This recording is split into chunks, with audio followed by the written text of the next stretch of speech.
The advice and opinions expressed by the host of Autism Live and her guests are meant solely as suggestion and should not be in any way construed as child-specific advice. The Center for Autism and Related Disorders advises working with a board-certified behavior analyst who has experience with autism before starting any intensive behavioral intervention. Any choices you make in determining your child's treatment are completely at your own discretion.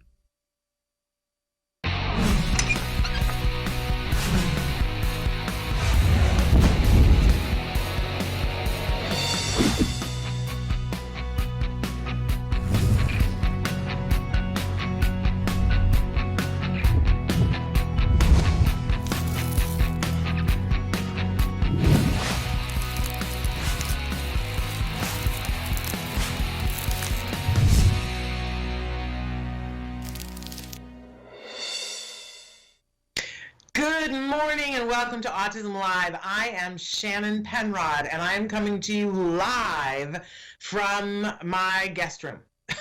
That is where I'm coming to you from because, my friends, we live in interesting times. So I am thrilled and excited to be here with you because you know what I say, we hold hands, although we're not going to do that anymore. We're going to virtually hold hands, right?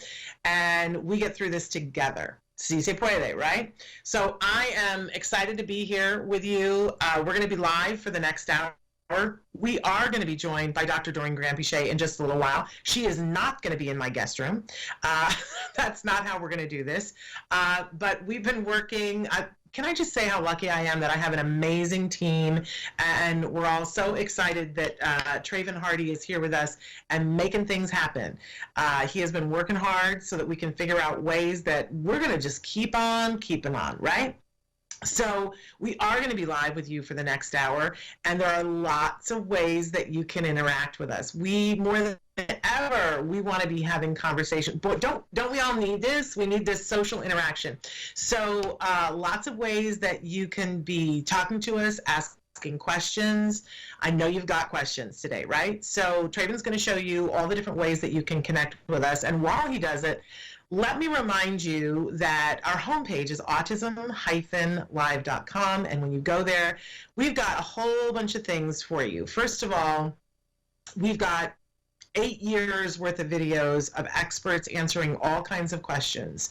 So please tootle around our website, see what works for you. Don't forget that there's a chat a chat button at the bottom, that's what I'm wanting to say, of the website. You can be asking us questions in real time while we are live. And we are going to continue to do live shows. In fact, we're going to do more live shows. How's that for you?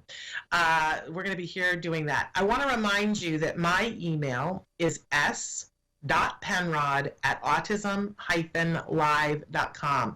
If you have a lengthy question, please don't be alone. Please don't be alone. Reach out to me. Let me know if, I'm going to be working from home, hunting down resources, and everybody's in the same boat right now, which means that for once, it's possible that we're all going to have a little bit more time to connect. It's just going to be online. So that's how we're going to look at this. I'm excited to be here with you. I feel grateful that I have the opportunity to be here with you. And we're going to just keep on doing that. So write in all the ways, watch the show in all the ways, and write into us and tell us what segments you want, because I'm going to be lining up experts to come in and talk about very specific things and do more interaction. And who better to start that interaction off than Dr. Doreen Grampichet? I tell you all the time that she is a true expert in the field of autism. In fact, I believe that she is the preeminent expert in the field of autism. She's going to be with us for this entire hour answering your questions live. We are going to start Ask Dr. Doreen in just a few minutes right after these messages. Please stick with us. Do you provide care services to someone with autism? Recently, more and more children are being diagnosed with the condition and getting the support they need as awareness grows. But what happens to these children as they grow up? It's estimated that over 500,000 youth with autism will turn 18 in the next decade, and they'll be faced with a very difficult reality. As children with autism grow up, their services start to disappear or become very difficult to access. Things like medical care, mental health counseling, vocational training, and more. All services that are still desperately needed. The loss of support that youth with autism face as they grow up is so severe that it's referred to in the autism community as falling off a cliff. Adults with autism need the same level of support they had as children to avoid falling off the services cliff. Introducing Skills Living, the web-based software designed specifically to help transitioning youth and adults with autism so they can avoid the cliff and instead fly to success. With Skills Living, help your learner with autism develop the skills they need in all the critical areas of adult life, including self-control, planning, and problem-solving, effective communication, performing life skill tasks for independent living, acquiring and maintaining employment or other meaningful activities, developing and maintaining social skills and relationships, accessing transportation and public services, and being safe. Skills Living includes a comprehensive assessment, a data collection mobile app, behavior intervention plan builder, and automatic progress reporting. It also provides a complete curriculum addressing 16 key areas spanning the entire range of functioning adulthood. Skills Living is easy to use and can be implemented by schools, parents, and autism service providers. Call or click today for your free demo and see how Skills Living can help your learner with autism avoid the cliff and instead reach their fullest potential. Skills Living. Wish, learn, become. I got to do the U-turn around the thing? Okay. So, Kelby, do I want the north entry or the south, or does it matter? Okay. Are we doing curbside bag check? Which way, Kelby? Left? Yeah. Kelby, can I go through the T? I have a toll tag. Then you go through the T. Okay.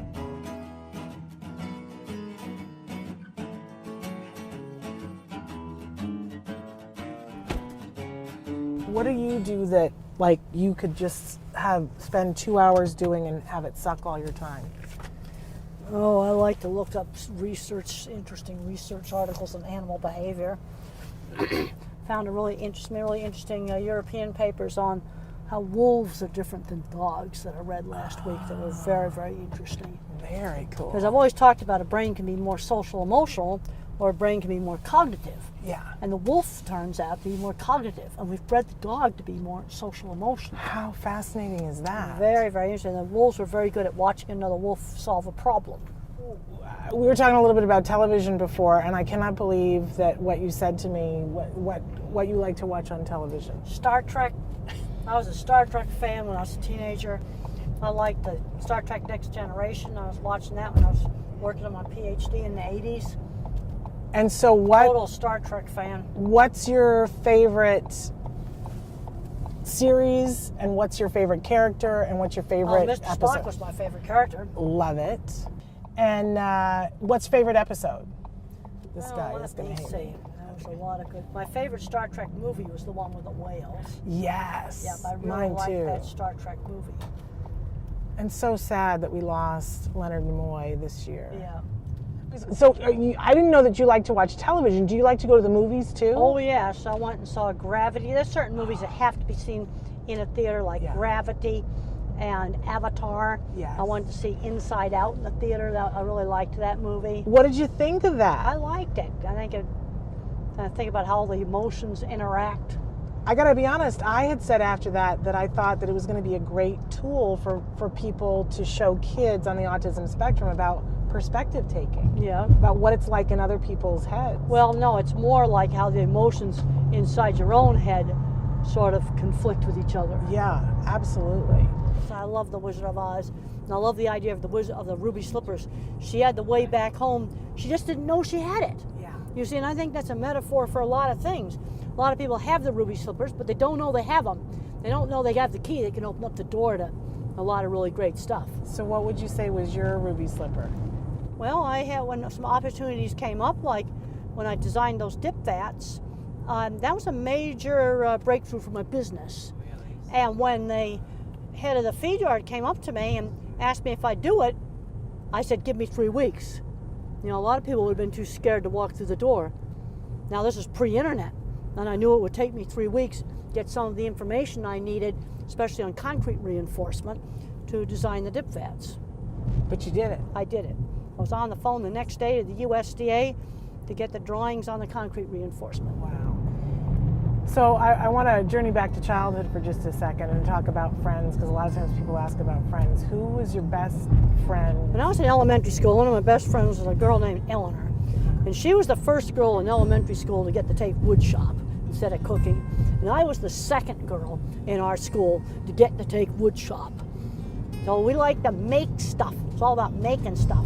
And I had good friends in high school. Even though I got bullied and teased, I got friends who shared interests. Riding horses together, doing electronics together, doing model rockets together, doing stuff together with other students. So you found, like your mom says about, you found your tribe. Yeah, and you've got to get them in doing things with other people. And you did a lot of theater, and did you sing as a kid? Yeah, I did. One of the problems I was singing is I couldn't synchronize my rhythm with somebody else's rhythm. Do you still have a hard time doing that? I still have a hard time doing that. Because we were going to ask you if you wanted to sing something in the car with us. Well, I think maybe we'll skip that. Great question. But the one question people always ask us is they want to know if you've ever been in love. I've seen so much turmoil in so many marriages that I haven't really seen a situation that would be a good model. And yet you gave me really good marriage advice. Because I'm a good problem solver. You have to take the problem and cut it down. And in engineering, you have to find the root cause of a problem. What do you think is your secret to your success as a teacher? Well, presenting things really clearly. Yeah. That's really important. Making things interesting. Yeah. I think it's also important that it's something in a class that a student can take home and use. I teach a class in cattle behavior and handling, and I've got a lot of students that are pre-vet that are going to go in the dog and cat. Probably won't be handling any cattle. But I said, you want to design this corral system because it's visual problem solving. You have to figure out how to do it. It's not a cookbook. And then I have my internet project where they can pick out anything in animal behavior, and I make them dig into a narrow subject that I have to approve because I want them digging into Google Scholar and PubMed, Science Direct, and the other databases. They got to learn how to find stuff online, and I'm finding about 2/3 of the students are not very good at that. How about this? Make Magazine. This is the kind of thing that a lot of kids on the spectrum need to be doing. The cool stuff in here. Really interesting. Make Magazine is going to love that you Make did that. Magazine. That's a wonderful magazine. And okay, yes, and they're resurrecting old satellites from mission control and an abandoned McDonald's. That's the kind of stuff I really like. These are the kind of magazines we need to get into school. Make Magazine, Business Week, Science, Nature, Wired. We got to show kids out there. There's all kinds of super interesting stuff out there. But if they don't see it, then they don't know about it. I like to geek out on construction sites. I like to salivate over all the equipment they've got that we didn't have, like really cool man lifts and nice scaffolding. We didn't have any of that stuff. You didn't? No, we didn't. What did you guys have? A Horrid, compass? Horrid ladders that were really dangerous is what we had. I'm going to pull up right here. We're going to get your stuff out. Yep. Put your back up.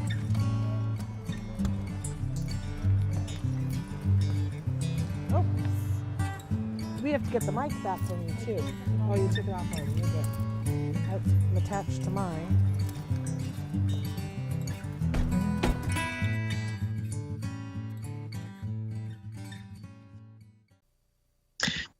Welcome back to Autism Live in this very special episode of Ask Dr. Doreen. We have Dr. Doreen Grampichet on the phone with us. We were going to have her join you by Skype, and the technology gods were not with me today. But Dr. Doreen is with us. Welcome, Dr. Doreen. Thank you very much, Shannon. I am delighted to be on the call. I just want you to know that there's a extremely long delay between voice and visual. We will work on that. Okay. But in the meantime, it'll be like a bad Japanese dub, and we can. Yeah, it's a little more than that. It's maybe like a 30-second delay. So, but yeah, it'll be fun. Skype get it together. It will be fun. Okay, so Dr. Granpeesheh, we live in interesting times, and we've got some questions. I wondered if there was anything that you had wanted to say as we start, or can I jump right into questions? Great, sounds good. I just wanted to start out by saying that I know this is, obviously these are tough times, and they are even more tough times when you have a child on the spectrum and you're kind of stuck at home and nobody's allowed to go outside or do much. So it just makes things a little bit more difficult. And I know as I'm also dealing with issues for CARD, I can see that a lot of our families are struggling right now. I know that, I'm a parent of 3 children who are adult children, fortunately, but there's a high level of anxiety, let's put it that way. And we are just trying to kind of keep calm and stay at home and find entertainment, I guess, for ourselves. And I assume that all of our parents are going through kind of the same stuff. It's very difficult for our families because their children have now gone from maybe having intervention to having very little intervention, and now they're also out of school. So I think, Shannon, if we can, it would be helpful if we could talk a little bit with our viewers about, things they can do perhaps to keep their kids occupied, things they can do to maybe help with reducing some of the worry and anxiety and all of that. I mean, I wish there was more we could do to help all of the families who listen to us. Yeah. And it's just, but there isn't much we can do, unfortunately, other than that sort of support. Well, and thank you for bringing that up. It just so happens that we published a blog yesterday. It is on our Facebook channel, Autism Live. It is also on my personal Facebook. That's 101 things to do with your kids while you're at home. I curated this list myself. It has all of the free resources that are available right now. Like there's a bunch of educational resources. If you've been wanting to try ABC Mouse, there's the free trial that's available for that. You can take virtual tours of museums, but we give you a bunch of activities too and crafts to do with your kids. But in addition to that, for our autism families, there are the things that you and I talk about a lot, Dr. Granpeesheh, doing trainings on Institute for Behavioral Training and running lessons with your child from skillsforautism.com. I talked with the Skills folks yesterday. They're there, they are taking calls, they are happy to help people to get set up on accounts so that they can be doing this kind of thing at home.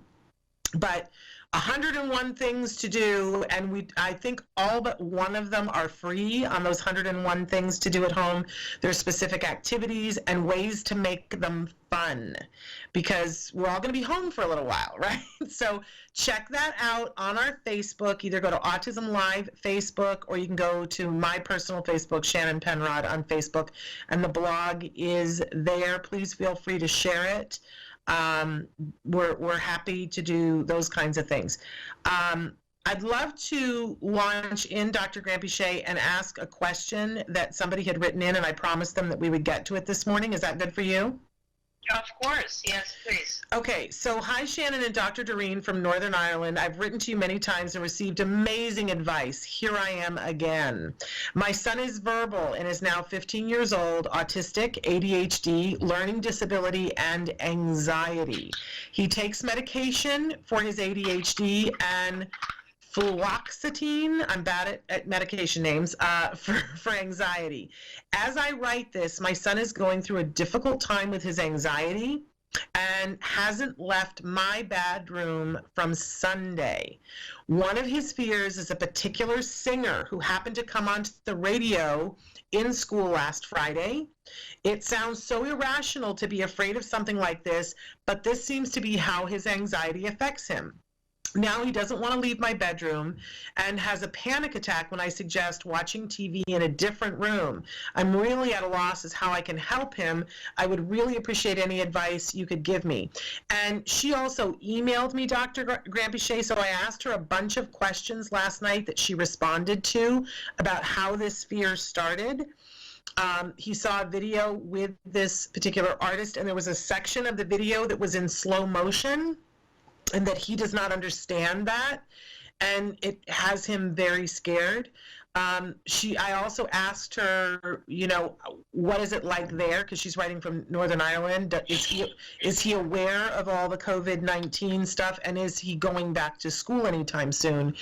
And she believes that he is aware of the COVID-19 stuff, that he's not really understanding it, and that she doesn't think that they're going to be going back to school anytime soon, that they've been off for the last 2 days. So, and I also asked her if he had recently had any illnesses, and she said no, that he's been very healthy. So, because I was concerned about, could this be a PANDAS combined? Sometimes when we see anxiety, it can be tied in with PANDAS, and I wanted to rule that out for you. So, what would you like to say to her? Yeah, actually a lot, and I'm glad that you started out with this one in particular, Shannon, because there's a lot of, our kids will be going through anxiety, and I want to talk about that. So the first thing I guess that I want to say is all parents right now should really start with understanding that this is not a typical situation. This is an emergency situation.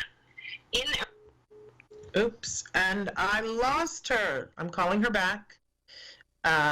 Let's everybody hold tight. The phone system is what it is. We're calling her back right now. Hi, this is Dr. Doreen. Oh, and we got her voicemail. Well, hang on, you guys. Maybe this would be a good time to go to commercial, Traven. Let's do that. Let's go to commercial, and we'll be right back with more Ask Dr. Doreen. Stick with us, guys. We're going to keep on keeping on.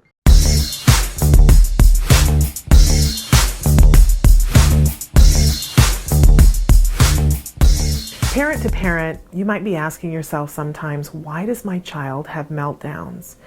Well, the difference between tantrums and meltdowns, they're a part of typical development, but meltdowns are when things get a little bit more out of control, when even the child isn't sure what's entirely wrong. Generally with a meltdown, there's an environmental component. There's something else going on outside the child that's making the tantrum worse. It's really important that we start to be detectives and take notes and look around at the environment and start to figure out what are the things that happen every time your child has a meltdown. And lastly, it's important to get help. You really can't face these kinds of things effectively completely on your own. Tantrums, they're a part of typical development, but don't accept meltdowns as something that just happens. Make sure you get help and support. You might be asking yourself if your child has autism.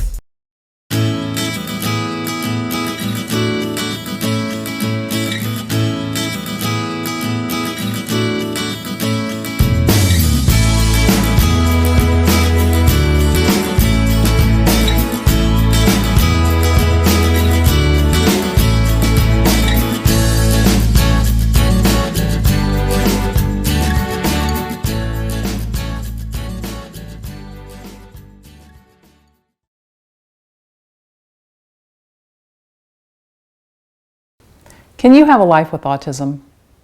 Absolutely not. Give it up right now.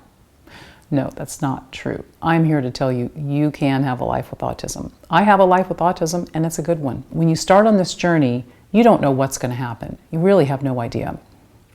You're kind of in shell shock for the first couple years. It could be as long as 5 years until you realize, I do matter to people. When my son was first diagnosed, I remember thinking I would go anywhere and do anything for him. I didn't even think about it. I just came way at the bottom of the list. However, after a few years passed, I realized if I'm not important anymore, then that means no one's going to be here for him. So how do you have this life with autism? It's not easy. It's never going to be easy, but it can be done. It's really all about support. And support is a word you're going to hear a lot when you deal with the autism power structure. And that means schools, government agencies, social service agencies that can help you. There are things out there that you don't even know exist. So once you start connecting with other parents, you're going to kind of find this treasure chest full of things that only they can help you unlock. But once you get that support, it could be a babysitter coming to your home. It could be a therapist to take your child out and get him into the community. You can either leave the house, do your shopping, go to a farmer's market, do whatever you want to do. And it doesn't matter if it's really only about 5% of your time. As long as it's dedicated to you, that's going to help. It's all about your willingness to find support and your willingness to accept change and your willingness to kind of stick up for yourself, because you're battling for your child and you have to realize you guys are connected. There's a bond between you and your child that can never be broken. And if you're doing well, then your child's going to do well. So finding what you need to be happy, whole, and healthy as a person is a way that you can have a life with autism. And that's important too, because if you have a life with autism, you can also give your child a life too. Welcome back to Autism Live. I have Dr. Doreen Granpeesheh with us live for this segment, Ask Dr. Doreen. Right before we went to break, we were beginning to answer a question from a parent in Northern Ireland about her son who is having extreme anxiety and will not leave her bedroom. And Dr. Granpeesheh was starting to tell us about how all of our kids are going to be experiencing some level of anxiety and that we need to be aware of that. So Dr. Granpeesheh, go ahead and take us there. Sure. And I'm sorry that my call dropped. Hopefully it'll work better this time. What I was starting to say, Shannon, was that a lot of our kids are going to be going through anxiety just like we are. Everybody is right now. Anxiety is fear of the unknown, right? So we don't know what's happening, and the rules are changing every day, and so there's a lot of, and for our kids, there's a lot of change in general. A lot of our kids are now adapting to not having the routine that they've always had. So they're not in school, they're at home, and they're getting bored, they're not occupied, all these types of things are happening. So the first thing that I want to suggest to all parents is, in these times, the first thing, any difficult time, and this doesn't just apply to right now, it's just in general when we're doing something that's difficult, we have to do two things. We have to reduce our demands, and we have to increase our reinforcers. And that's just very simple. So what does that mean?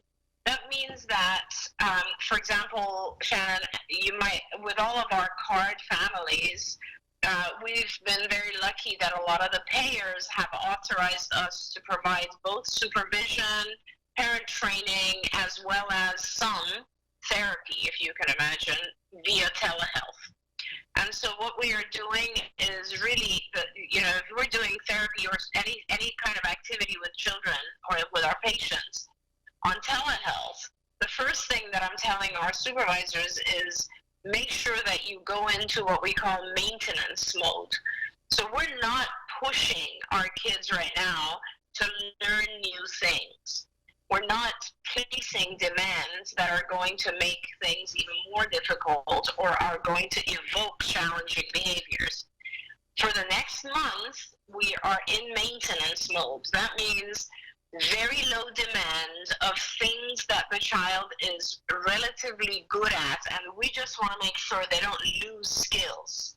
So when you reduce demands, the child is less likely to have issues, right? And at the same time, you will increase reinforcers. That means if you were giving the child a break every hour or 2 hours or whatever it was and doing something fun, you're now doing it more like every 15 minutes or every 30 minutes. You're engaging the child with activities that are intrinsically reinforcing. And you're allowing the child to get away with some stuff. I hate to say it that way, but the truth is, this is not the time to want to expose the child to difficult situations. So we're going to pick our battles, is what you're saying. Absolutely. Absolutely. And going back to our mom in Ireland, I completely understand that ultimately this is one of those things we want to work on. We don't want the child to have to expose this child to that singer or whatever it is in the long run that is causing him fear. But this is not the time. So right now, I would suggest we make sure to avoid any music that is by that singer, or any mention of that singer. If the child wants to spend more time in your bedroom, great. Let him spend more time in your bedroom. Gradually nudge him out with activities that are more fun, like maybe, I don't know, baking together in the kitchen, those types of things. If your child becomes extremely attached right now, that's okay. These are coping mechanisms, I guess. And yes, of course, you can also speak with your psychiatrist, and depending on the dosage of Prozac, fluoxetine, that he is on, they can always increase the dosage potentially. And last but not least, there are a lot of activities that can help with anxiety. We can talk about those separately, but there are lots of activities such as meditation, which we've done presentations on for our kids, just breathing exercises, taking your child to a calm area of the house and sitting with them and playing calming music, or let them do the things that make them calm. Like some of our kids would love to watch things on TV, and normally we don't want them to spend hours and hours on TV. But right now, it's okay. That's kind of what I'm saying, is like really allow our kids to do some of the things that will help them stay calm. Yeah. We have a whole playlist on our YouTube channel and on our website that is mindfulness, and there's a lot of them that you can do with your kiddos, and you'd be surprised at how young you can start with. There's one that I really love that it's called Breathing Buddies, and you take a stuffed animal, and if it's an older child and they don't want a stuffed animal, it could be a pillow. And you lay on the floor next to your child with the pillow or the stuffed animal, one on your belly and one on their belly, and you make it a game where we're going to take a big inhale, right? And so then we see the buddy go up, right? And then we have to slowly make the buddy go down. So we slowly let the air go down. And, kids respond to this very well. And if you're modeling the behavior, even a very small child finds this fascinating. And what a great way to start working on breathing and being aware of the breathing, even with somebody who perhaps their receptive language and their expressive language isn't where you think you would want it to be in order to do mindfulness. But it's very possible to do. It's, I keep saying we live in extraordinary times. And it's important for us to realize that the rule book just changed. And that we need to get acclimatized here, and we need to do it for ourselves, and we need to do it for our kiddos, and we're going to do things a little bit different than we've ever done them before.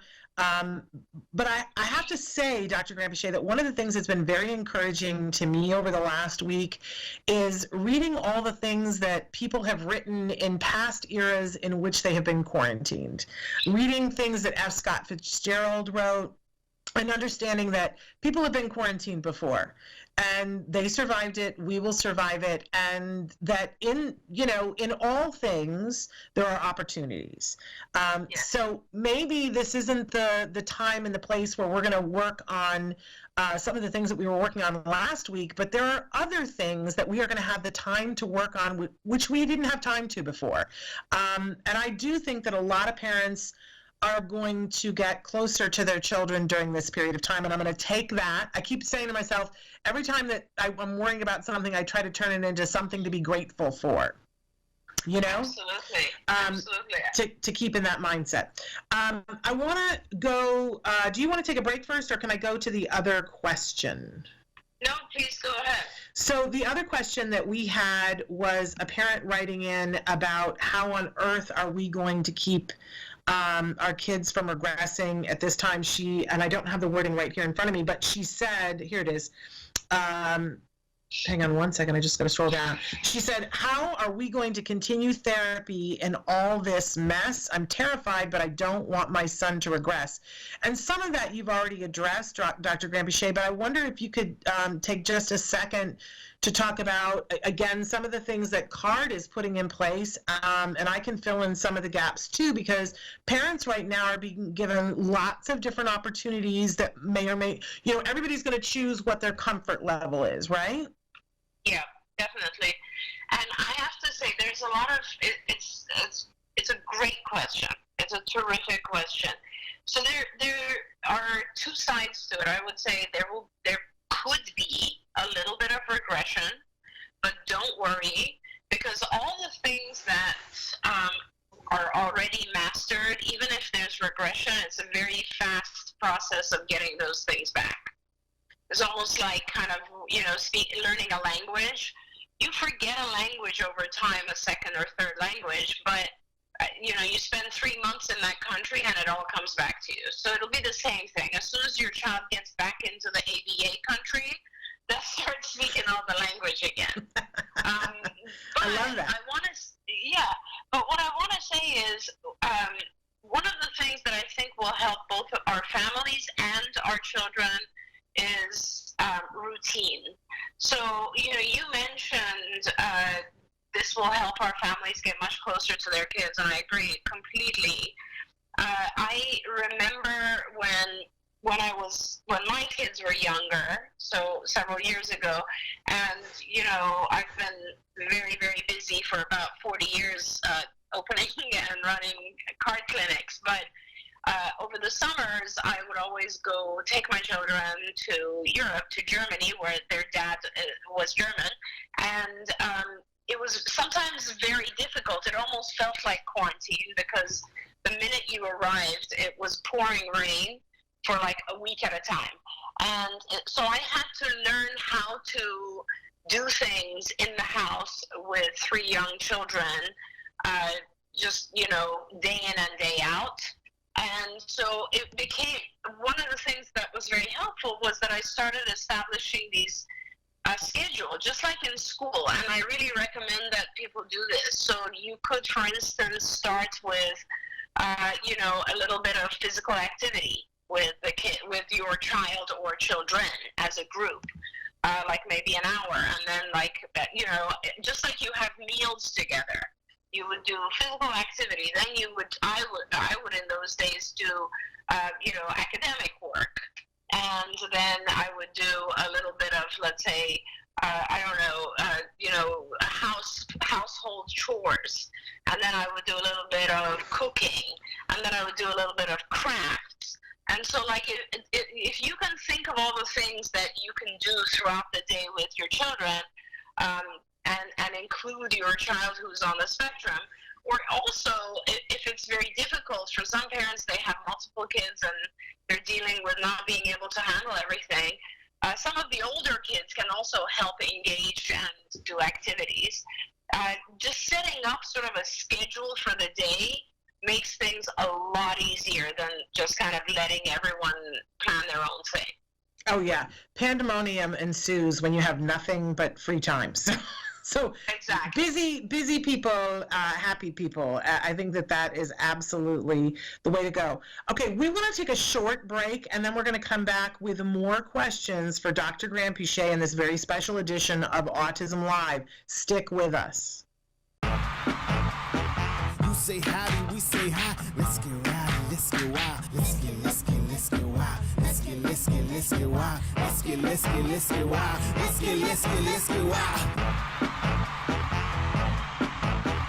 Hi there, I'm Lisa Ackerman. Welcome to the show. So the goal of today, we're going to make meatballs. Let's get started. So again, I'm going to take roughly a pound of my ground organic turkey, and I'm going to add in the secret vegetable. So if your kid doesn't like vegetables, don't cook in front of them, okay? Have them watch a movie or something.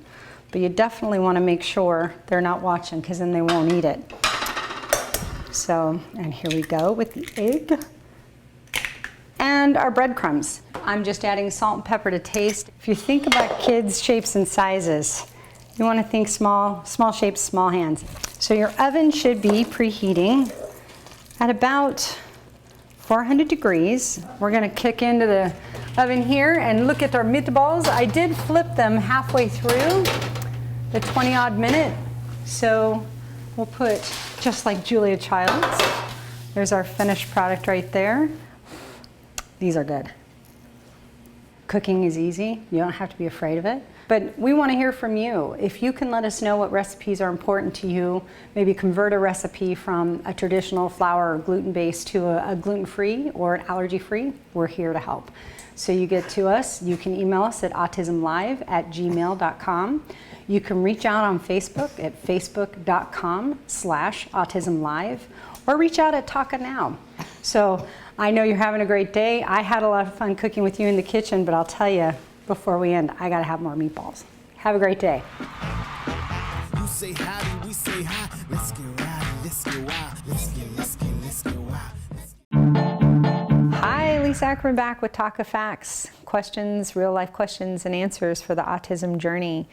Oh, are you ready for this one? Talk to me about puberty. So what I would recommend is, first and foremost, is the kids that have done the therapeutics, the medical, and the dietary allergen removal interventions tend to have an easier time at puberty. Seizures are really common for children on the spectrum, more than neurotypical populations, and they're especially most common right at or about puberty time. So it's extremely important, even if you have a 10-year-old, that you've already done an EEG, that you consider before they go through puberty to get a second EEG done. Just because you have one clean EEG with no abnormal brain activity or seizure activity, you need to do another one prior to puberty. That's one of the most common calls we get with teens on the spectrum, is they are often experiencing a seizure for what their family thinks is the first time. And the third thing is, you're gonna have a teenager, so you're really gonna have to kick it up a notch on those life skills, social skills, and getting your kid ready to be that teenager they need to be. So if you're doing that baby thing, and I know you are, where you're maybe making their lunches or helping them with laundry, we need to start bouncing some chores over to those kids. And we also need to increase social environments where they can be successful. So think about it. We've got 3 really important things that we need to look at. Puberty is a very serious issue, and we take it very seriously. So make sure you have all of your therapeutics, medical, and dietary interventions in place. Consider to do another 24-hour EEG with your physician prior to puberty. And the third most important thing, get ready to raise the bar. Your job is to really get them ready for life. And I know you can do it.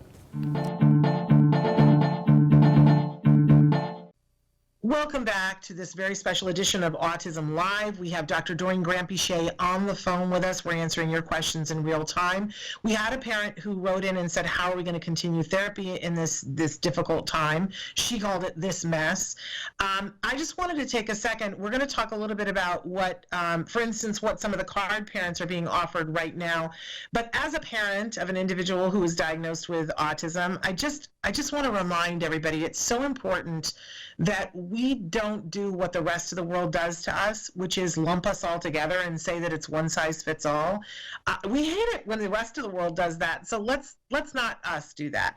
I just want to remind everybody that everybody's circumstance is different, and I love that there are a whole bunch of us who, our children have made enough progress that we are in a position to say, even though we know that ABA is a medically necessary therapy, and that insurance and the federal government looks at it that way, and that it is in fact a necessary thing. If your child is well enough that you're able to prioritize and say, hey, in these times, we're going to say no therapy, no therapists in the home. What can you offer us? And we'll talk about what card is offering those parents. I just want to remind everybody that not everybody is that fortunate, and that there are some parents whose children need such significant help that they're willing to prioritize ABA right now. and are asking for therapists to continue to come to their home. I don't think we should judge those people at all. They're determining for themselves that it is in fact a medical necessity, and I for sure don't think that we should judge therapists who are willing to continue going to people's homes. I likewise, when people make the determination for themselves and say, hey, I'm not comfortable with that, what else do you have to offer? I love that CARD is offering other things to those families to help them to get through this difficult time. But I just want to encourage everybody, don't judge. It's different for everyone, just like we are not judging nurses and firefighters for going into work every day, even though they've been asked to, we've all been asked to socially distance, but there are heroes right now who are saying, no, what I do is so important, I'm going into work today. And, if people are willing to do that, we should not judge. So anyway, that's my 2 cents on that, Dr. Granpeesheh, and I'm sure you've got something to say about that, but I'd love to share what, I always think that the team, the people that I work with at CARD are some of the most amazing people on the face of the earth, and man, have they demonstrated that in the last few days. What I have seen them be able to mobilize to help families, we should all take a moment of gratitude that there are some brilliant people in the world, and a lot of them are working at CARD. I absolutely love it. But what would you like to say, Dr. Granpeesheh? Oh, Shannon, you said it so well. I have to say that sort of, a few days ago, I guess over the weekend, I started to, or maybe 2 weeks ago, I started to really worry about what's going on in the world and how are we going to be able to support our families as more and more isolation becomes necessary. And so we started developing a plan which we put into place this week.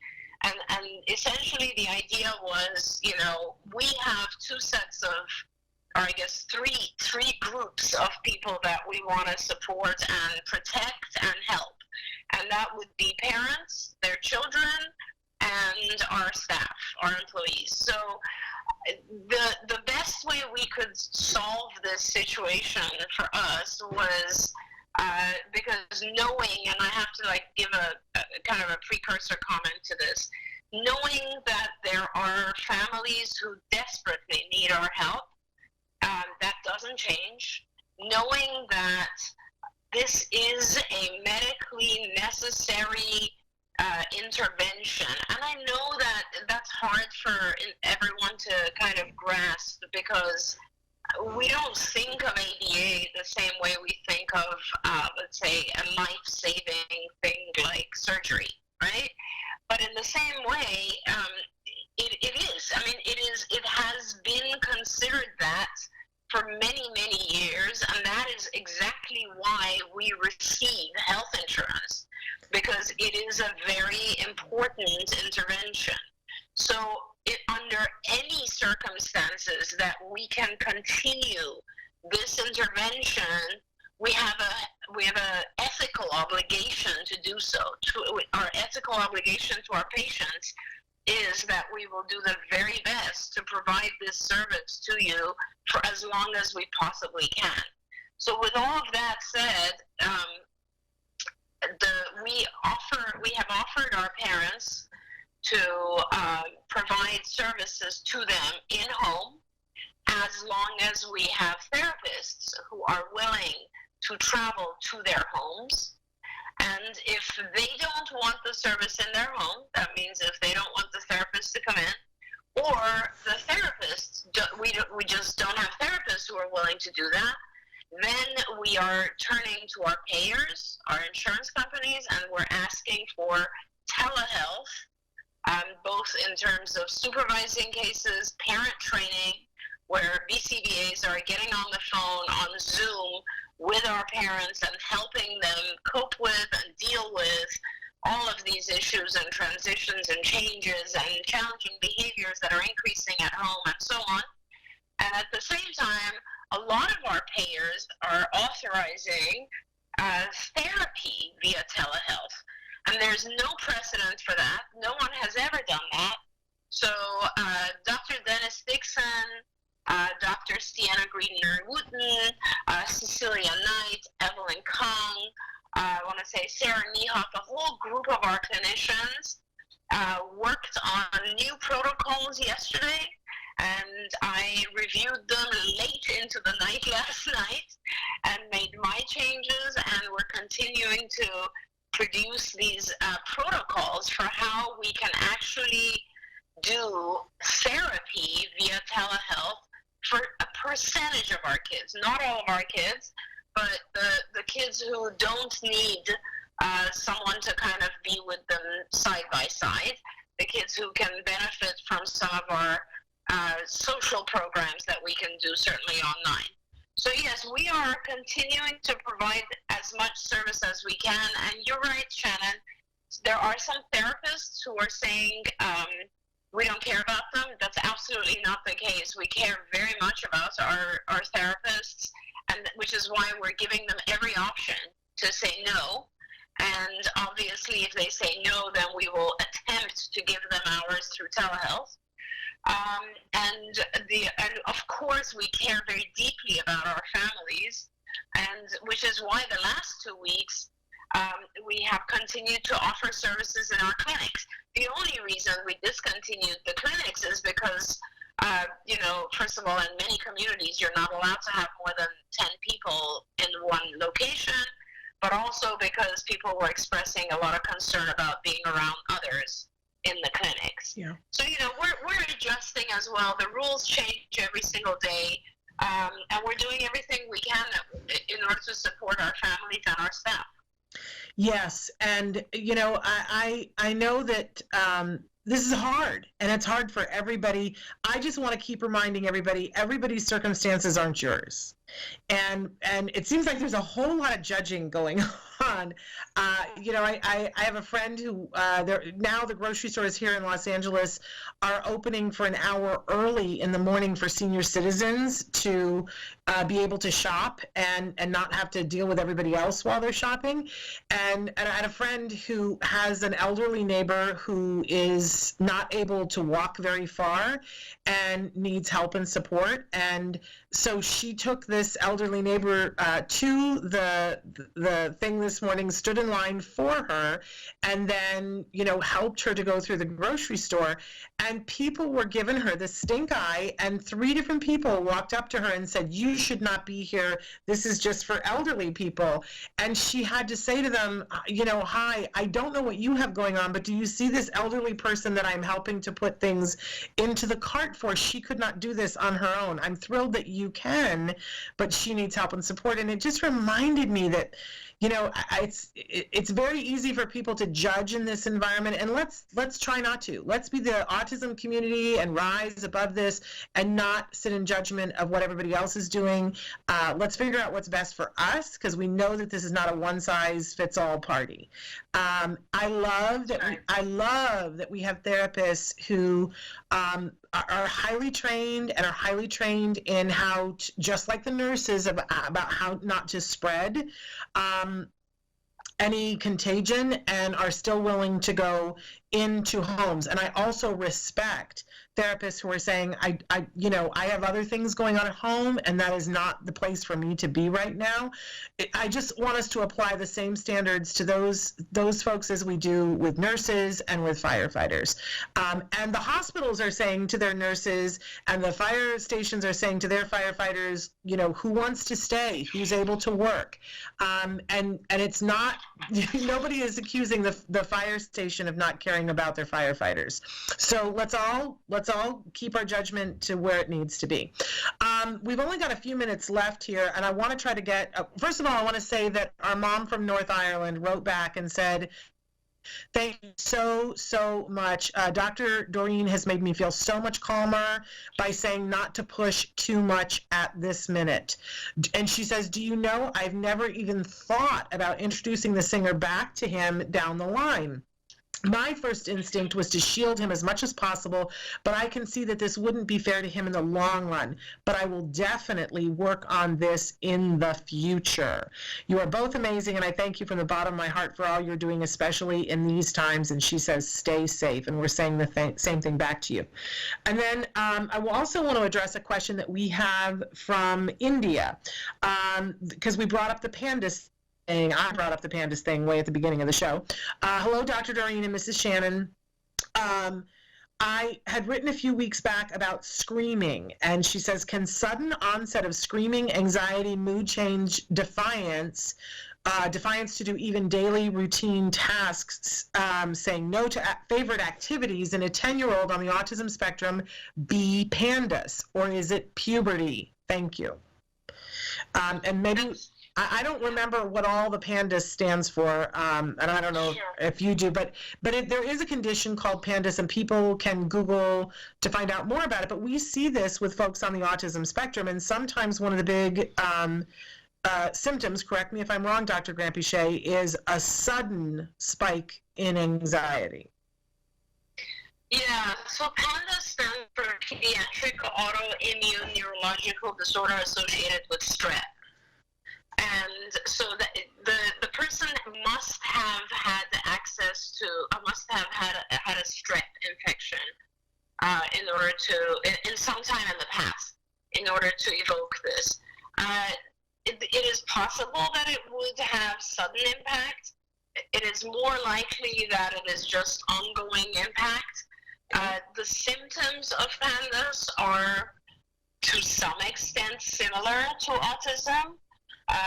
The diagnosis requires that exposure to strep, and it requires kind of a high titer strep, so a physician needs to test for that. But all of that aside, everything that you listed, Shannon, from our mom in India, it sounds a lot like just things that are behavioral in nature as well. Yeah. So you guys, just think of it this way. With autism, we don't really know what the exact cause is for every different child. There's a part of me sometimes that I feel, there are many, many phenotypes of autism. One phenotype could very well be PANDAS.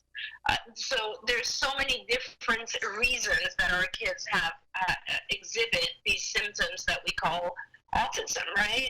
But when we do therapy, when we do ABA, we don't differentiate based on what caused it. The therapy has to do with what is the overt behavior and how do I change that overt behavior. So if the child is screaming because when demands are placed, great, let's figure out what the child is trying to communicate through that screaming. What is the function of that behavior, and let's alter it. If, whatever it is that's happening, I wouldn't right now start worrying about whether or not it's PANDAS, because first of all, you're not going to have access to a physician right now to be able to test for that. So you're going to have to wait out until this COVID issue is over so that you can then go and test. And then, yes, you should definitely test, because there are certain medications for all of the biomedical causes, and your child would benefit from them. But that shouldn't prevent you or delay your use of behavioral techniques to help alleviate the ongoing symptoms. Okay. Thank you for that wonderful response, and we are right here at the close of the show. I want to remind everybody that we will be back here tomorrow with another live show, and we're going to continue to do live shows. We're also looking at expanding, potentially doing another hour later on in the day. We'd love to hear from you guys. What kinds of things would you like?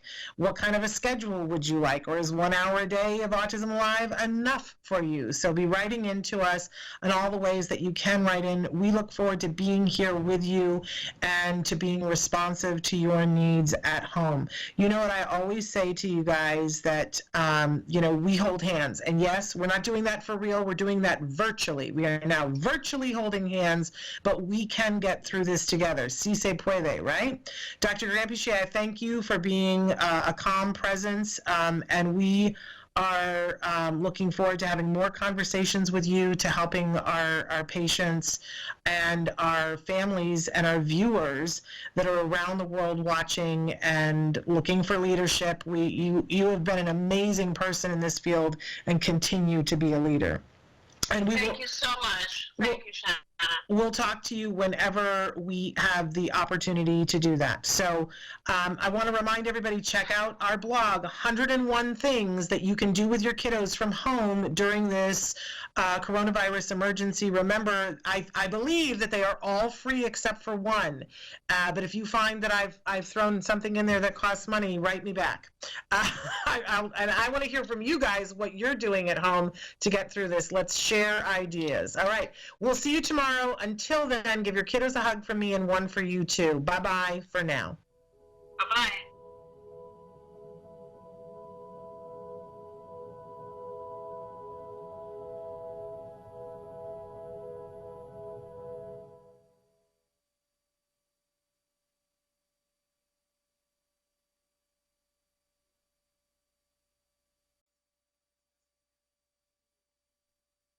The advice and opinions expressed by the host of Autism Live and her guests are meant solely as suggestion and should not be in any way construed as child-specific advice. The Center for Autism and Related Disorders advises working with a board-certified behavior analyst who has experience with autism before starting any intensive behavioral intervention. Any choices you make in determining your child's treatment are completely at your own discretion.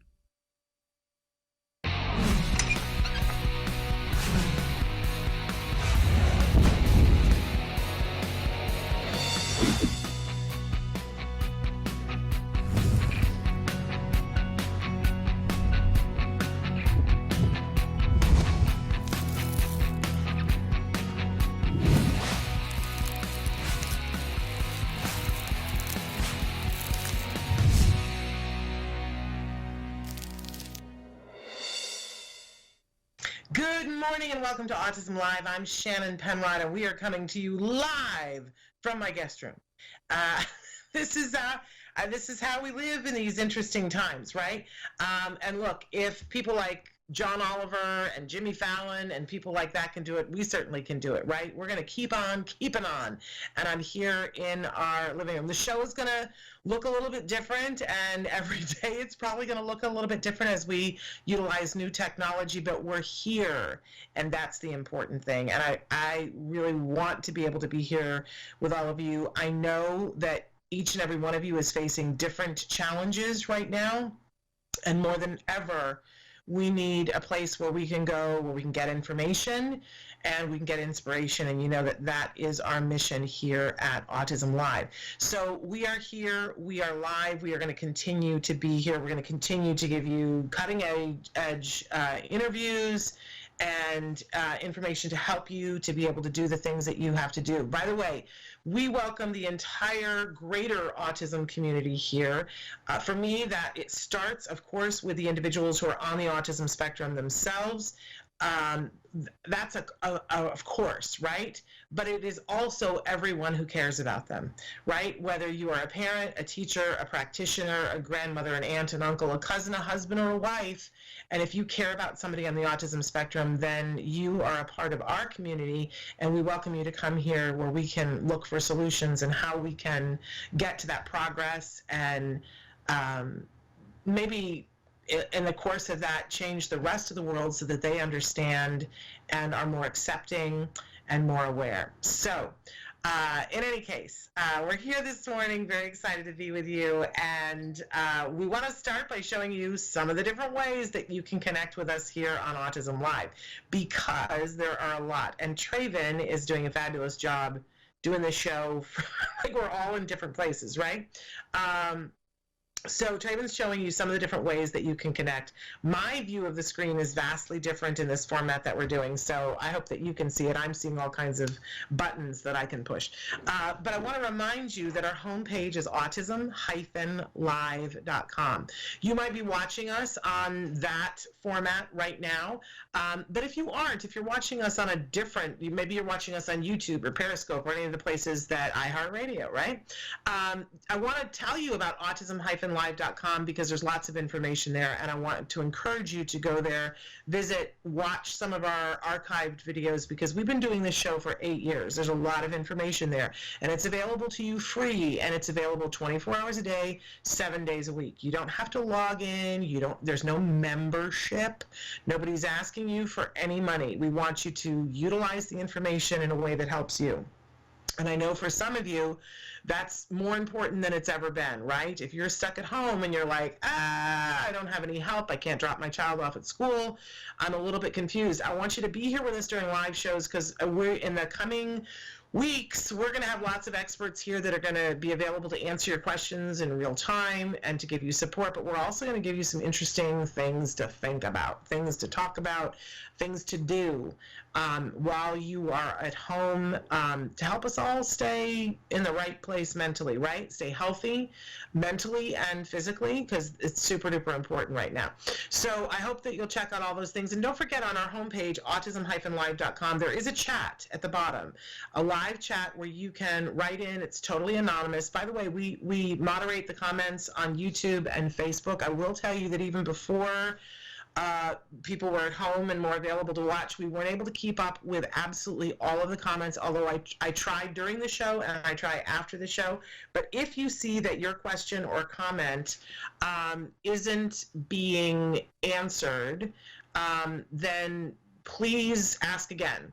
Because I do notice if I'm like, oh, somebody asked this before and we didn't get to it, and I do kind of give those preferential treatment. So be persistent. As in all things that are successful, be persistent.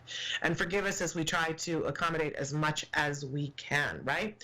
I do like to give the disclaimer at the start of the show whenever I have a minute to say that we do have lots of experts on the show. And we love having the opportunity to do that, but I don't want you to get confused that I am not an expert in the field of autism. Can we be 100% transparent about that? I am a very proud mom of a young man who was diagnosed with autism at the age of 2.5, and I will tell you that I am one of the luckiest people on the face of the planet, because he got access to crazy good ABA therapies, all the things that he needed. I got access to supports that I needed. My husband and I both got access to supports, and because of the state that we lived in, even though there wasn't insurance funding at the time, we got funding for our ABA, and it was still hard. I'm so lucky that we got all that, and it was still hard. So I want to be here to help you. I want to be your cheerleader. You know, I always say we hold hands, but we do it virtually. Si se puede, right? We hold hands and we can do this together. I want to be a part of your cheerleading team. I want to help you to get the things that you need and that your kiddo needs, right? So that's super duper important. But not an expert in the field of autism, just not. So there's that. Also, I've been hosting shows about autism now for over a decade, and not an expert, but I do like to say that I think after interviewing all these experts, I at least have an informed opinion. So if you want my opinion about something, bring it on down. But I'm not an expert, and everybody should be very abundantly clear about that, right? So at the start of the show on Thursday, we do like to start with something we fondly refer to as the jargon of the day. This is when we take on one word, one phrase, one acronym. We try to figure out what in the hey nani nani are those experts talking about, and shed a little light on it. Now, we've been working on the verbal operants, and we've been talking about verbal operants that we talk about a lot on the show. Now, the verbal operant that we're going to talk about today, I'm not even 100% sure. Show them what the jargon of the day is today. What's our Autoclitics? It is the one I thought it was. Okay, so this is a word that I had not heard of until like 6 months ago, and somebody said that, and I was like, "What is that?" Because I was like, I don't even know what that means. People are like, really? You've never heard of the verbal operant of Autoclitic? This is how strange my life has become. Somebody say, really? You've never heard of the verbal operant Autoclitic? When did we think that was going to be a part of our conversation? If somebody had told me 15 years ago that somebody would say that to me, like, I'm surprised at you, I would have had them arrested. Okay, but it is a verbal operant. So let's give you the actual definition so we can all pull our hair out and go, no use to me whatsoever. Nonverbal responses that modify the effect of the listener of the primary operants that comprise, and I'm not getting to see the whole thing, I don't know why, Traven, but that comprise B.F. Skinner's classification modification of verbal behavior. An autoclitic is a verbal behavior that modifies, I can't see it, Traven. This is not well thought out. You guys can see it, read it for yourself. But in any case, doesn't matter because you can't understand it. What in the what? What does that even mean? I don't know. Do you? Because if you can shed some light on it, that would be great. That's why we do this segment, because who knows what that means? Okay, so let's take it down a notch. Let's look at what our working definition is so we can make the BCBAs break out in hives. Autoclitics are things you add to verbal communication that change how the listener interprets what is said. So, here, I was thinking about this last night, and I was like, how do you explain autoclitics? Because this is a very difficult concept, right? But my current understanding of it is that, you know how when you text somebody and it's taken completely wrong, and you go, oh, yeah, you know, it's so hard in text because there's so many things that get left out that interpretation can be, you know, really bizarre. Well, the things that are left out are the autoclitics.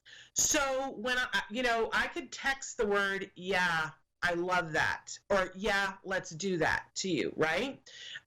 But what's the line reading, right? Because in person, I could say to you, yeah, let's do that, right? And you would know, oh, she's using sarcasm, you know, she doesn't want to do that, right? Or, you know, there are lots of different things that I could do. I could go, yeah, let's do it, right? And you would feel differently about how I felt about it than if I said, yeah, let's do that, right? So autoclitics are all those things that you add to it that convey information so that the listener says, oh, I'm interpreting this, right? So stop for a second and think about all of the perspective taking that is involved in autoclitics. So, you know, not only on my end, I'm saying something and I'm adding some color to it, right, that is going to convey information to the other person, but the other person has to gather that information, sort through it, and make an inference based on that. Ooh, lots of room for interpretation, right? And this is total social communication. And for our folks that are on the autism spectrum, I love that a lot of times they will just cut through it and go, you said that, but I'm not really sure what you mean by that, right? Because I don't really know how to interpret what it is you're saying. How much do we all wish that we would all do that, right? Like, I've tried to be more like my friends who are on the autism spectrum in the last couple of years, and when I'm not 100% sure, because always before I was in the autism community, I was like, oh, it must be that I'm supposed to know what they're saying, right? And a lot of times you don't, because somebody says something and you're like, wait a second, what does that mean? But we think that we're supposed to know, so we don't ask. And for individuals who are on the autism spectrum, a lot of times, especially if they've been told it's okay to, will ask and go, what does that mean? Are you saying yes or no? And that is a skill that we all need to learn. But it's great if we can teach autoclitics too, that there are ways of conveying information. Look, we do this when we're writing, right? That there's ways that you can set a mood. There's ways that you can convey things to your listeners. And you and I, to some extent, we all do this, right? But some people more than others, and some people interpret it better than others. So autoclitics, all those things that are added on to communication that convey information. So it's a pretty interesting thing, right? But I believe that we should all be learning to ask rather than assume, right? Okay. Moving on, we always have a question of the day for you. And our question today, by the way, you can be writing in the answer to the question on any of the formats that we're on. So our question is, what positive things do you say to yourself? Look, we know that we're all talking to ourselves in our heads, right? and that there is this dialogue that's going on. There's been lots of books that have been written about this, but when I used to teach acting classes, a friend had referred to this as the yabba yabba. That, the yabba yabba is always, so you say something to somebody else, and I would talk to actors about this, but, even in your real life, you might say something to the person that you're on a date with, right? You go, oh, I really enjoy walking my dog, and then your yabba yabba says, that sounded lame, right? We have conversations with ourselves in our heads, and not everybody has it as much as other people. Like, there's varying degrees of this, right? And I remember having a conversation with my son about this early on. I'm like, the concept of that was a very interesting thing for him, but he very definitely does have conversations with himself. It just looks a little bit different than it does for me. But we should not assume that folks on the autism spectrum don't also have that. And by the way, when we talk about mindfulness, which we will later on in the show, one of the things that we talk about is minimizing that voice and merging it into the present voice so that we don't have that constant commentary. It's not always helpful. But since we know that it's there, what is it saying? Because our brains are positive assumptive computers. So, if the voice is saying things to us like, why did you say that? That's lame. Then our brain goes, yes, it's lame. I'm lame. Everything I do is lame. I am, why am I even on this date? I'm unlovable. Like, it'll just go, woo, right? All of those places that we don't need it to go to.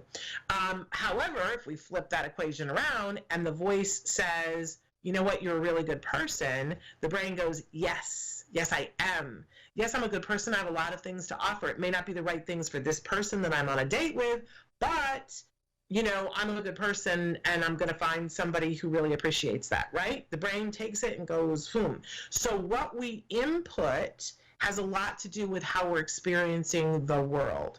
And by the way, this is true for our kiddos on the spectrum, our teens on the spectrum, and our adults on the spectrum.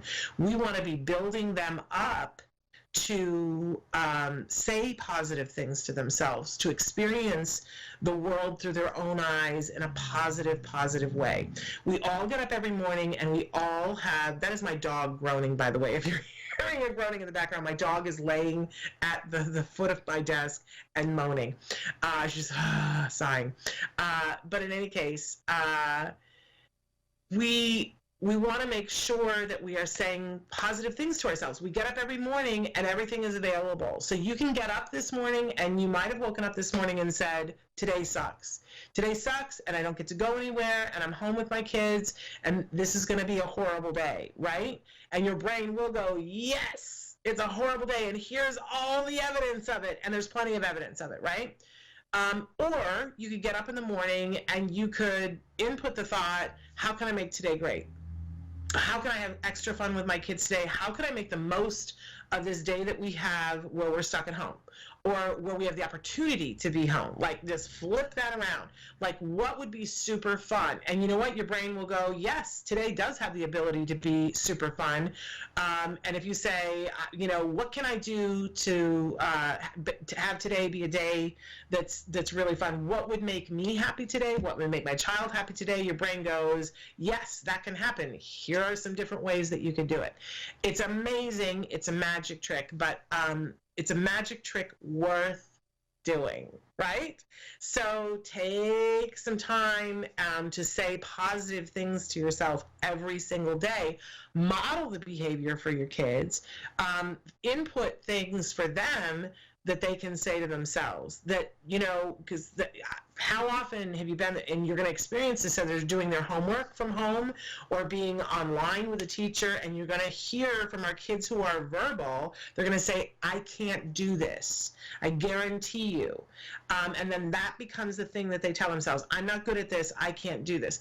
And, it might be true that right now that they can't do it, but you can input a different statement and say, hey, but you're good at this, right? Let's remember that you can do this and you're learning how to do this and you're a good learner. Input that information so that we stay in a positive light, right? Okay. So write in, what positive things do you say to yourself? Because, we could all really benefit from knowing what those things are. So let's go on now to our topic of the week, which is kind of a pivot point. And let me just tell you, we set this topic for this week well in advance of knowing what this week was going to be like. So things have a way of working out. Today and all this week, we've been talking about coping with fear. How appropriate is this for all of us right now? And I have had the opportunity to be at a lot of meetings. It's been very hectic. For those of you who are still working from home, man, there's been a lot going on in order to get people to work from home and to make things work, right? For those of you who aren't working, there's a different level of what your experience is this week, right? There's very divergent experiences. And I have to be honest that being in action and having work to do has really helped me to cope with fear. And I think that that's a very basic tenet for all of us, that it's very hard to be doing something and be in fear, right? We talked about this on Monday, that fear is false evidence appearing real, right? Because in the moment right now, if you can answer just a few questions for yourself and say, am I okay? Is my family okay? And if they're not, if the answer is no, then the next question is, what can I do to change that right now? But the truth of the matter is that most of the time, if you have the ability to say, am I okay right now? Is my family okay right now? If you've got the time to ask the question, it's almost always yes. In truth, that in this moment in time, and again, you got to be very careful not to project into 10 minutes from now, right? Right now, are you okay right now? And most of us are okay right now. Yeah, you have fear about how am I going to get groceries. You have fear about how am I going to afford groceries. You have fear about what if somebody gets sick, right? And those are all things that are on everybody's mind, plus 38,000 other things, right? But right now, are you okay? It's very important to start from there, right? And then, then you can start to deal with things about, okay, what can I do? And when you get into the do, it's so hard to maintain a level of fear while you're doing something, even if it's that you get down on the floor and scrub your kitchen floor. I know, I don't want to get down on the floor. I don't want to scrub the kitchen floor. But you know what? I know that if I truly was experiencing a lot of fear, that's something to do. You can put things in the do column. So often fear comes from a place of feeling like you don't have control. And here's one of the things, as somebody who has had OCD and panic disorder, and I know that I talk about that a little bit on the show, but I went through some really wonderful cognitive behavioral therapy that helped me and continues to help me. And I know that it becomes about what we say to ourselves, which is part of that thing about, what are the positive things that you say to yourself. You can go through a list of things and say to yourself, here's what the reality is. You're not negating the fact that our world is different and we don't have control over a whole bunch of things. But if you will take control over what you have to take control over, it's that serenity prayer. Grant me the serenity to accept the things I cannot change, the courage to change the things I can, and the wisdom to know the difference. You cannot change what is happening in the world right now, but you have infinite control over this moment right now. How you're breathing. Nobody has control over that but you, right? You have control over the environment around you. You have control over what you decide to do with this day, if you are most people in this world. I know it might feel like you don't have a choice today, like it might feel like you don't have the choice to work, it might feel like you don't have the choice to not work. But ask yourself, wait a second. If I remove everything else, who's in control of me? You are in control of you. And what do you choose to do? And if you choose to input positive thoughts into today and positive actions, and even it's this weird magic trick, but if you are feeling out of control, take control of one thing. It could be a drawer. You could go clean out your silverware drawer and take control over that. And I tell you what, the accomplishment you feel when you've taken control of that, it like meters out to other things. So try to stay in the moment, try to take action. These are some of the best ways that we can help with the fear. Do what you can, let go of the rest. Whatever your personal beliefs are, whether you can say, I love the meditation of let go, let God, inhale and exhale, let go, let God. If that is not your personal belief system, find something else to say. You say, let go twice. Just say, let go, right? Whatever it is that helps you, find the phrase that helps you, because you can't shoulder it all, right? You take control over what you can, and that's what we do. Okay, so we got a big show for you, lots planned, and we're going to get to a mindfulness moment, and I believe that we have a great guest for you. So we're going to take a short break, and then we're going to be back with more of Autism Live. Don't go away. Hey, I'm Candace Cameron Bray. Tom Bergeron. You're watching Autism Live. And you're watching Autism Live. And you're watching Autism Live. You're watching Autism Live. Do you provide care services to someone with autism? Recently, more and more children are being diagnosed with the condition and getting the support they need as awareness grows. But what happens to these children as they grow up? It's estimated that over 500,000 youth with autism will turn 18 in the next decade, and they'll be faced with a very difficult reality. As children with autism grow up, their services start to disappear or become very difficult to access. Things like medical care, mental health counseling, vocational training, and more. All services that are still desperately needed.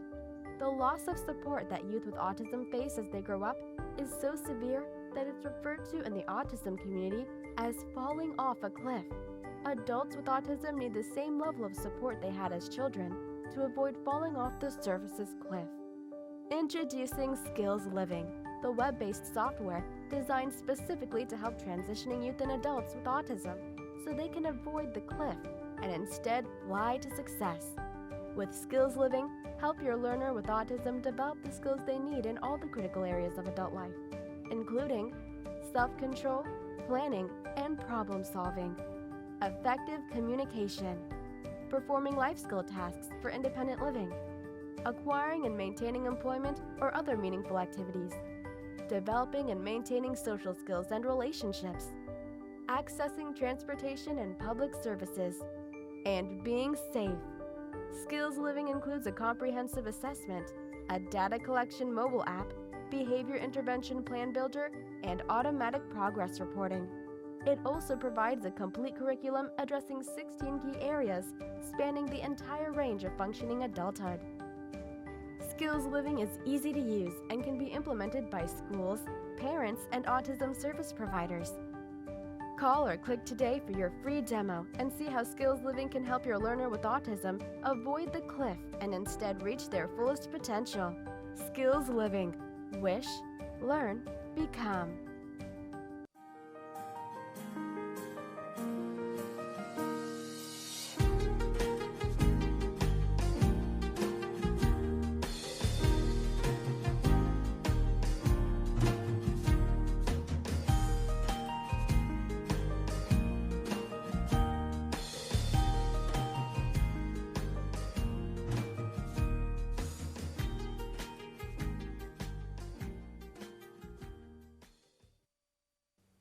Neurodiversity in parents. One big happy family? We hope so. Anyway, what is neurodiversity? Everybody's talking a lot about it these days. Neurodiversity means that there's a view that people with autism just have a different way of being, and they should be honored for that. And then parents oftentimes look at autism as a disability or a disorder, and that can create some conflict. We sometimes throw up our hands, neurodiversity or neurodiversity. There can actually be some issues around this that we need to think about together. First of all, neurodiversity could be positive because it can create more of kind of a sense of acceptance in society. Yes, these people have autism, they're just different. It could possibly help create a sense of self-esteem that's improved in people with autism. They just realize, okay, I'm not damaged, I'm not bad, whatever, I'm just different. So that could be useful. On the downside, it could be an excuse to not give services to people with autism, to not have much empathy for their parents, and to not look at ways that they can be helped. And in many people that have autism, they do very well. Other people do not do well at all. They can't access services. They cannot enjoy their life. they're in pain. So it is important that we understand it's not just one issue. So how do we solve this when we look at neurodiversity?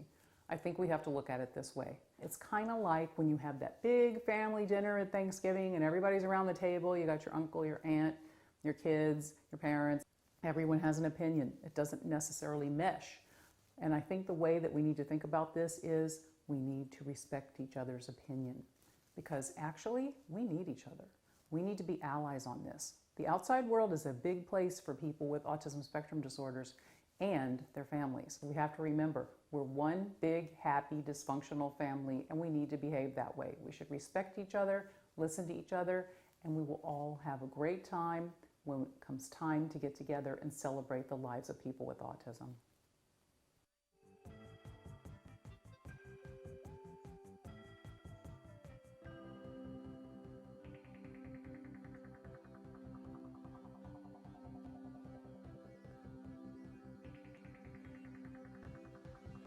You and I were just talking how much we love rice. Exactly. And what we're trying to do with our kids is to get them off the carbs. Correct. Eat correct, less rice. So literally, this is like what I would order at Benihana's or any, Japanese or Chinese food restaurant, whether you're at P.F. Chang's, and we're going to do it all with cauliflower. So let's go ahead and get started. Let's go. So what we want to do is throw this all into the food processor here. And we're going to get this to the consistency of little rice pellets, if you will. So, and I'll throw some on the floor for the gods who need the floor cauliflower. And that's good. I think that's enough. Okay. So we'll go ahead and pulse this on.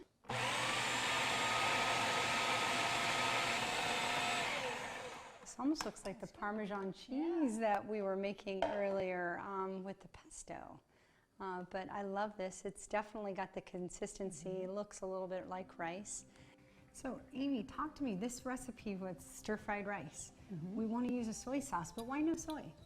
So with a lot of our kids, where we know they have issues with gluten and casein, soy is very similar in the way it's molecularly made up. So that with the gluten and casein, they break down into peptides that the body doesn't know how to process.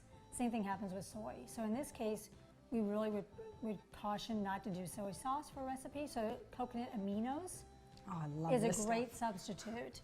And so we've got our cauliflower ready to go, our peas and carrots, green onion, salt and pepper, eggs, sesame oil. Now we're going to head over to the stove.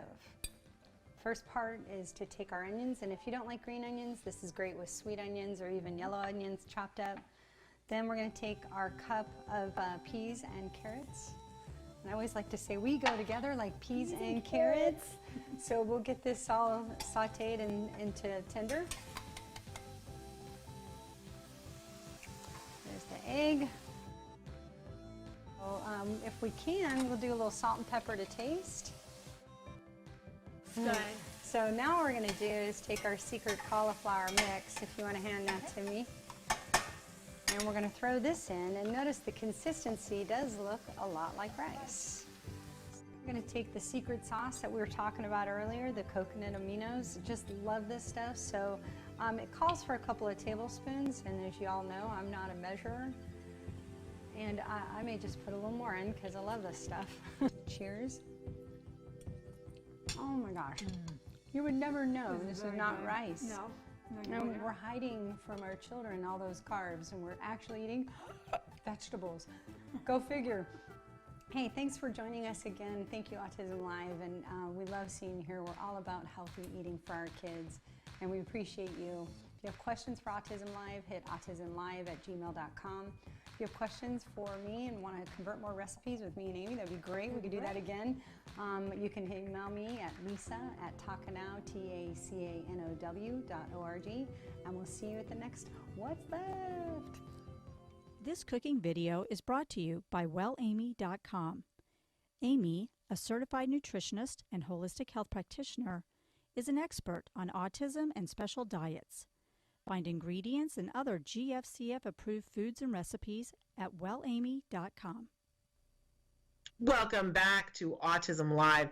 I'm very excited because we have two wonderful guests who are returning to the show from Clarify.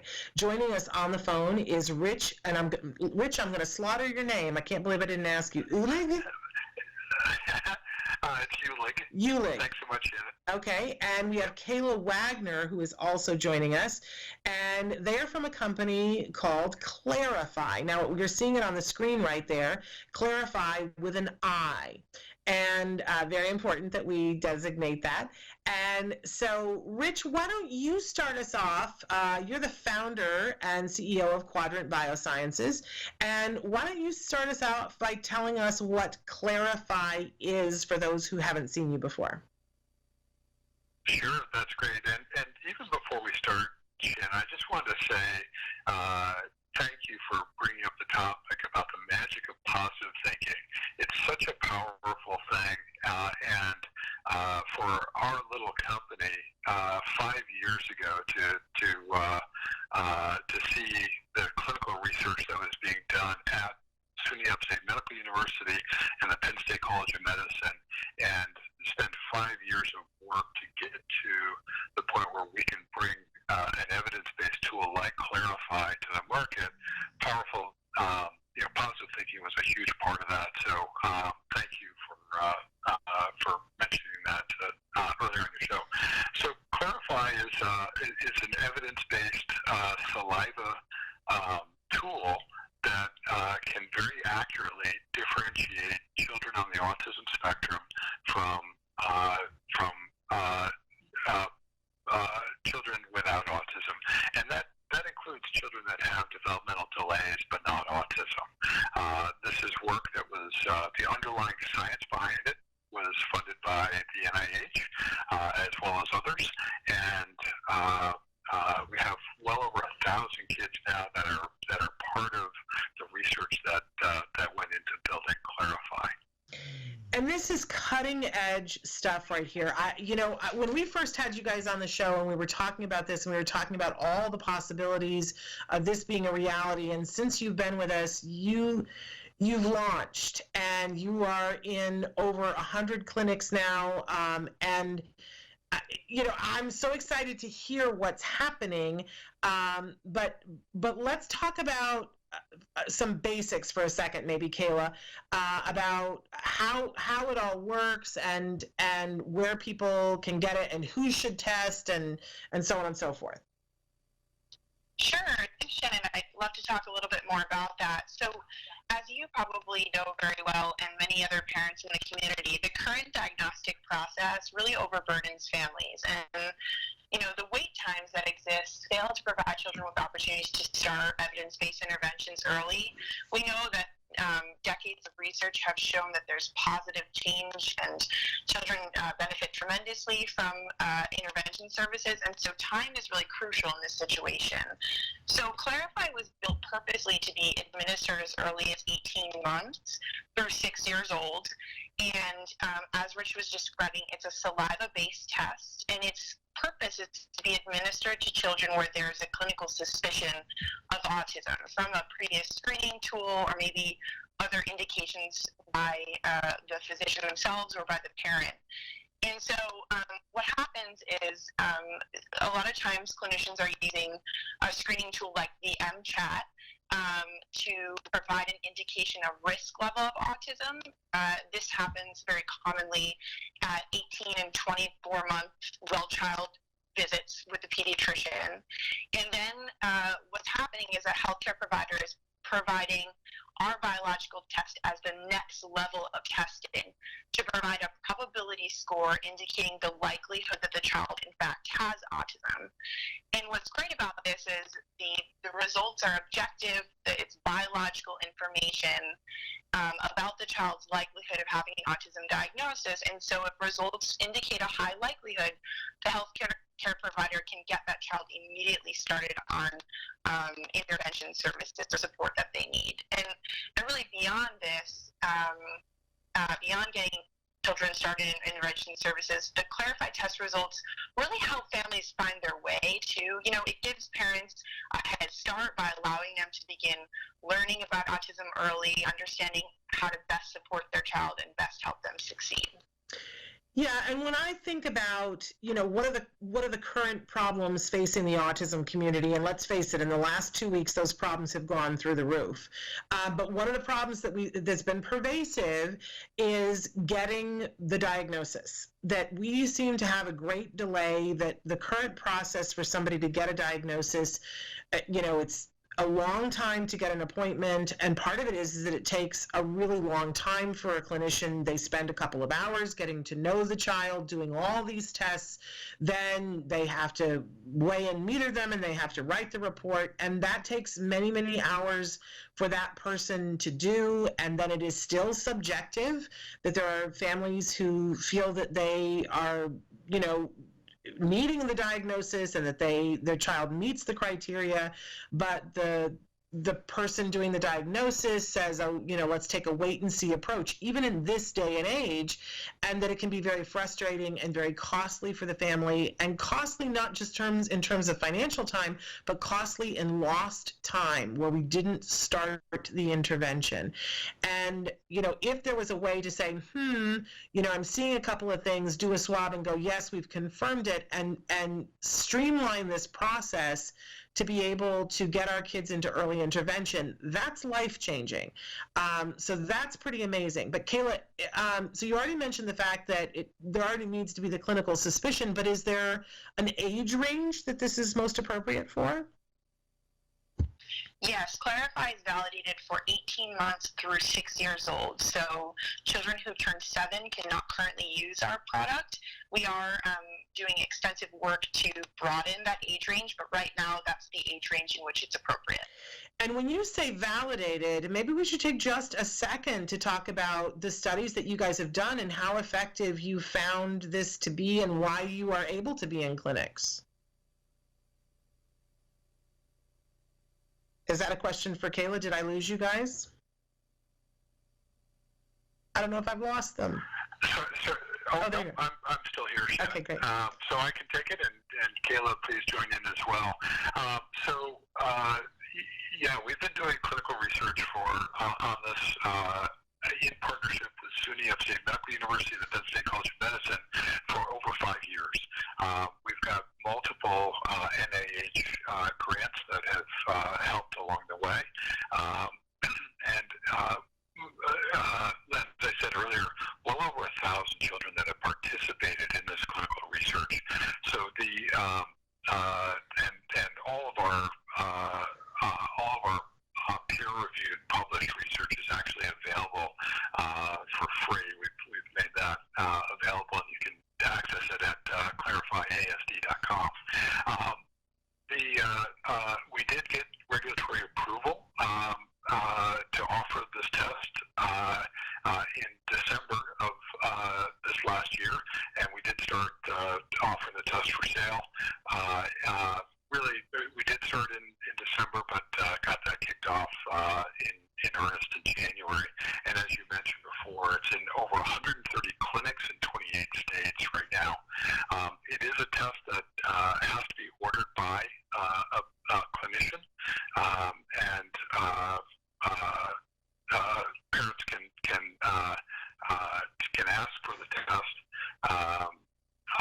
through their clinician. If the clinician doesn't currently offer it, the clinician can either get online, again at clarifyasd.com, and request kits. Those kits are shipped directly to the clinician free of charge, or they can call our customer service line to request the test kits as well. Okay, and that's an important thing for parents to know, that you can request it, even if your clinic isn't offering it. Say, hey, can we get this test? When a parent requests that, what do we know about, will insurance cover the cost to the parent? Yeah, so it's very important for us that the test can be accessed by all families who need it. The first step in obtaining reimbursement is obtaining a code for billing purposes. We received our own proprietary, unique proprietary laboratory analysis code, or PLA code, from the American Medical Association in December. The second step is to obtain a reimbursement amount from insurers, So we're working diligently on that process. Since nearly 50% of all ASD children are covered by Medicaid, we'd like to achieve reimbursement from the Centers for Medicare and Medicaid Services first. And keep in mind that by widespread adoption of a scalable, highly accurate diagnostic test for autism like Clarify, beyond the clinical value for families and children, this improvement in identifying children earlier can lead to decrease in the lifetime cost of autism. So, and a lot of that cost savings is actually available to the Medicaid system itself. We did a cost analysis, which was validated by a company called Avalier Health, which works with a lot of companies on Capitol Hill. And the estimated cost savings to the education is in excess of $13 billion a year. And the savings to Medicaid in both medical and residential care costs is expected to be about $11 billion a year. So, needless to say, broad coverage by insurers and access to the test will have a tremendous impact, first and foremost to children and their families, but then also to taxpayers in our medical system as well. Which is pretty amazing, and that's just talking about the financial end of it again. But I also want to talk a little bit about the savings of time and the peace of mind of, for all of us who've had a child diagnosed on the spectrum, there is that skepticism that comes from people as your child participates in interventions and starts to improve their skill level. If I had a nickel for every time somebody had told me that my son, he's probably not on the spectrum, my kid who was nonverbal and hitting his head on the kitchen floor, having something that is not subjective as a way of diagnosing could save a lot of time and energy and help people to get on board. So there's the mental aspect of it as well that I just think it cannot be understated. It cannot be overstated how important that is. So where do we get it, you guys? So we go to the clinic and they say that they have it, or they say that they don't have it. When they say that they don't, where do we reach out to?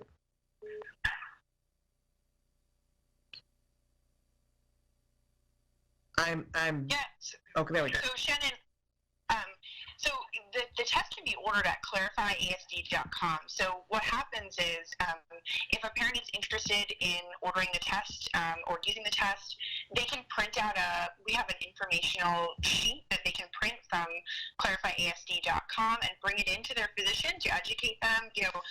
We just released this product in December, and so there are healthcare professionals who are still learning about this technology. And so, but the test itself has to be ordered by a healthcare professional because it has to be prescribed by them. And so if they bring in the informational sheet to their physician and the physician does in fact want to suggest that the child is appropriate for this technology, then they can go online and request a number of kits, either by calling our customer service or ordering it. And if the kits are already in the office, the parent could use the test right then and there, and then take home an instructional sheet to register the test online. Results come back in 3 to 6 weeks to go over with their physician. So it's very similar to many other tests that are used in primary care settings today. Okay, so here's what I want to say to our viewers that are watching. Most of you are people who already have a diagnosis either for yourself or for your kiddos, but you may have a second child that you're concerned about, or you're the autism community and you have your ear to the ground and people are calling you, I know, on a daily basis and saying, I need to get my kid diagnosed, what do I do? And we all know the hoops that we had to jump through to do this. So this is something something that you now have in your arsenal that you can say to friends and family who call you and say, I don't know what to do. You can say, go to your clinic, request this. Request this so that you don't have to go through like I know people that have went through 3 years trying to get a diagnosis. I think if we can, as much as possible, move to this kind of a scenario, what it helps us to do is to get that early intervention starting faster.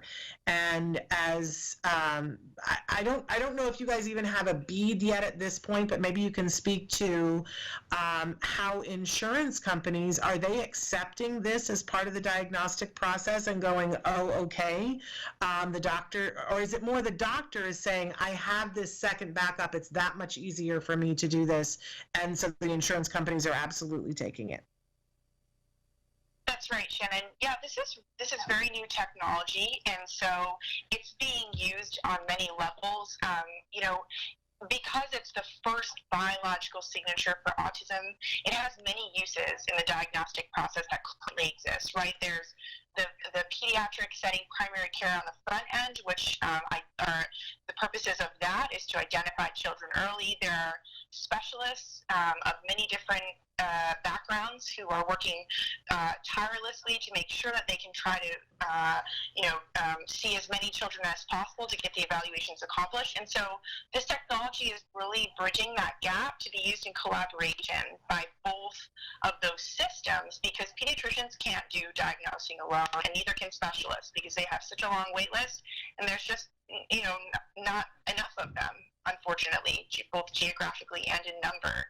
And so both of those parties are working together to make sure that a result like this will in fact get the child diagnosed faster and into intervention services earlier. And we also see specialists using it as part of their assessment battery to support their clinical impressions and give parents the confidence to immediately start intervention services, because sometimes parents don't feel comfortable with the current assessment process. As you noted earlier, there sometimes are comments about its subjectivity in nature, and so this gives a nice indication for both parties to work together to make sure that those children are getting the services that they really truly need. Yes, super duper important. So again, before we leave, we want to make sure that viewers know where to go. We've been putting it on the screen this whole time, but for those who are listening on iTunes and on iHeartRadio, can you guys say again very slowly where they go to get the information?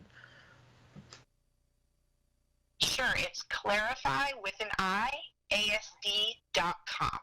Okay, so CLARIFIASD.com, you guys.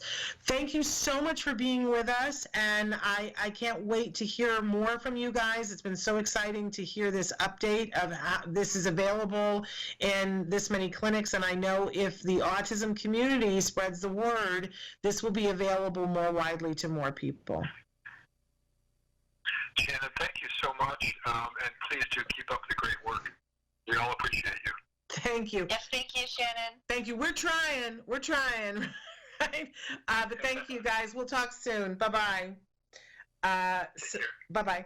So, you guys, clarify with an I, ASD.com. All right, we are going to take a very short break, and we're going to come back, and we're going to close this out with a mindfulness moment. Get that positive thinking going on, all right? Stick with us. Hi, Lisa Ackerman back with Talk of Facts. Questions, real-life questions and answers for the autism journey. Oh, are you ready for this one? Talk to me about puberty. So what I would recommend is, first and foremost, is the kids that have done the therapeutics, the medical, and the dietary allergen removal interventions tend to have an easier time at puberty. Seizures are really common for children on the spectrum, more than neurotypical populations, and they're especially most common right at or about puberty time. So it's extremely important, even if you have a 10-year-old, that you've already done an EEG, that you consider before they go through puberty to get a second EEG done. Just because you have one clean EEG with no abnormal brain activity or seizure activity, you need to do another one prior to puberty. That's one of the most common calls we get with teens on the spectrum, is they are often experiencing a seizure for what their family thinks is the first time. And the third thing is you're gonna have a teenager, so you're really gonna have to kick it up a notch on those life skills, social skills, and getting your kid ready to be that teenager they need to be. So if you're doing that baby thing, and I know you are, where you're maybe making their lunches or helping them with laundry, we need to start bouncing some chores over to those kids. And we also need to increase social environments where they can be successful. So think about it. We've got 3 really important things that we need to look at. Puberty is a very serious issue, and we take it very seriously. So make sure you have all of your therapeutics, medical and dietary interventions in place. Consider to do another 24-hour EEG with your physician prior to puberty. And the third most important thing, get ready to raise the bar. Your job is to really get them ready for life. And I know you can do it. Welcome back to Autism Live, the very special editions that we're doing from various different places. Like so many people who do shows, we're finding new and interesting ways to do this. So I'm joining you right now live from my guest room, and Traven is making the show happen back at the studio, although we think very soon he'll be making it happen from someplace other than the studio. So there is that. I wanted to take, we've got like 4.5 minutes, and I just want to take 3 of those for us to take a couple of deep breaths. So everybody, 3 slow inhales and exhales, and don't wait for me, take them at your own speed, because we all have different lung capacity, but take a deep inhale and exhale. Put your hands and feet flat on a surface somewhere as you do this, and take your next inhale and exhale. And one more. Earlier this week, we talked about creative visualization and the fact that your brain is this really incredible computer, and it can go places in your imagination. That if you take, I know a lot of us are home right now and we're not getting to go the places that we normally get to go to, but the truth is that you can go to them in your mind. And if you have one of those virtual reality things, you can put on a virtual reality thing and go there visually as well. But if all you have is your mind, that's a lot. If you will just sit for 5 minutes a day, close your eyes, and visualize someplace that you would like to be, whether it's the beach or whether it's on Broadway, on stage on Broadway, or in the audience for a Broadway show, you will find that all of the little neurons in your brain, if you are truly able to visualize and enjoy and think about where's the light coming from in this space, and what are the sounds that I hear here, and what are the scents that I hear here, and really give yourself an immersive experience in that place that you would like to be, your brain will believe that you are there. It's like being in a awake dream state, right? By the way, sleep is more important than ever, because your brain needs a vacation from all the things that are going on during the day. And in your dreams, you can go to Hawaii and walk on the beach on white sand, right? But you can also do that a little bit during the day, and it's a great thing to teach our kiddos too. Let's sit and close our eyes, and you can work on the idea of visualization with your kiddos by, there's a little exercise that they do with kids. They go, okay, I want you to close your eyes, and I want you to picture a truck. And for a very little kiddo, you could, put a truck in front of them so that they can picture it. First, they picture the truck. Then when they can picture the truck, then we say, now let's change the color of the truck. In your mind, picture painting the truck yellow. Whatever color it was to begin, picture painting it yellow. Now let's change the tires. And, see if a child can modify with that. Now, some kids are going to be frustrated by that. It's okay. Then I would revert back to let's just breathe. Let's just breathe. But start with putting a real object in their hands and saying, close your eyes and try to see it with your eyes closed. A lot of our kids can get that. In fact, it opens up a whole world for them. And it's a very exciting thing. But not everybody can. Don't be frustrated if your child can't.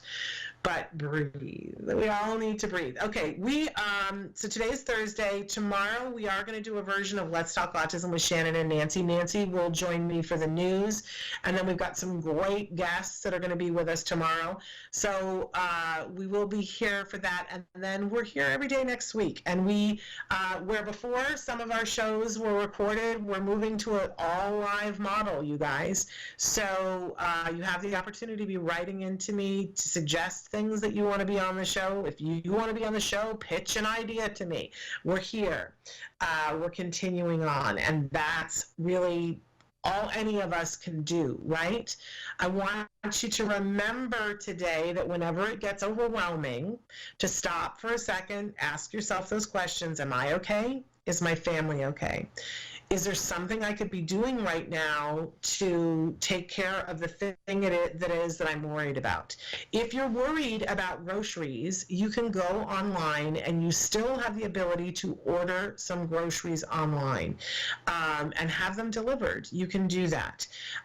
If you are worried about funding, there are more and more sources of places, and we're going to be covering this at some point next week, places that you can go for assistance, right? If you don't have the money for groceries, because I know that for some of you that have it today, but you're worried about next week. Let's take one day at a time, right? One day at a time. I believe that help is on the way and that we as a society will help each other. I believe that.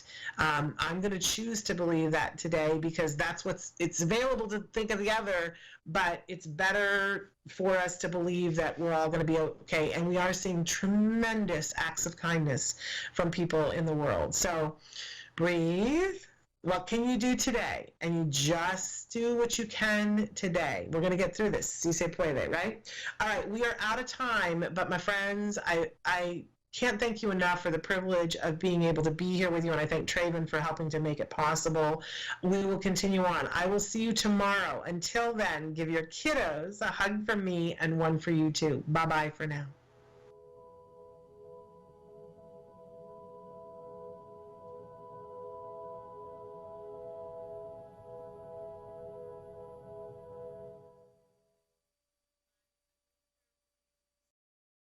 The advice and opinions expressed by the host of Autism Live and her guests are meant solely as suggestion and should not be in any way construed as child-specific advice. The Center for Autism and Related Disorders advises working with a board-certified behavior analyst who has experience with autism before starting any intensive behavioral intervention. Any choices you make in determining your child's treatment are completely at your own discretion.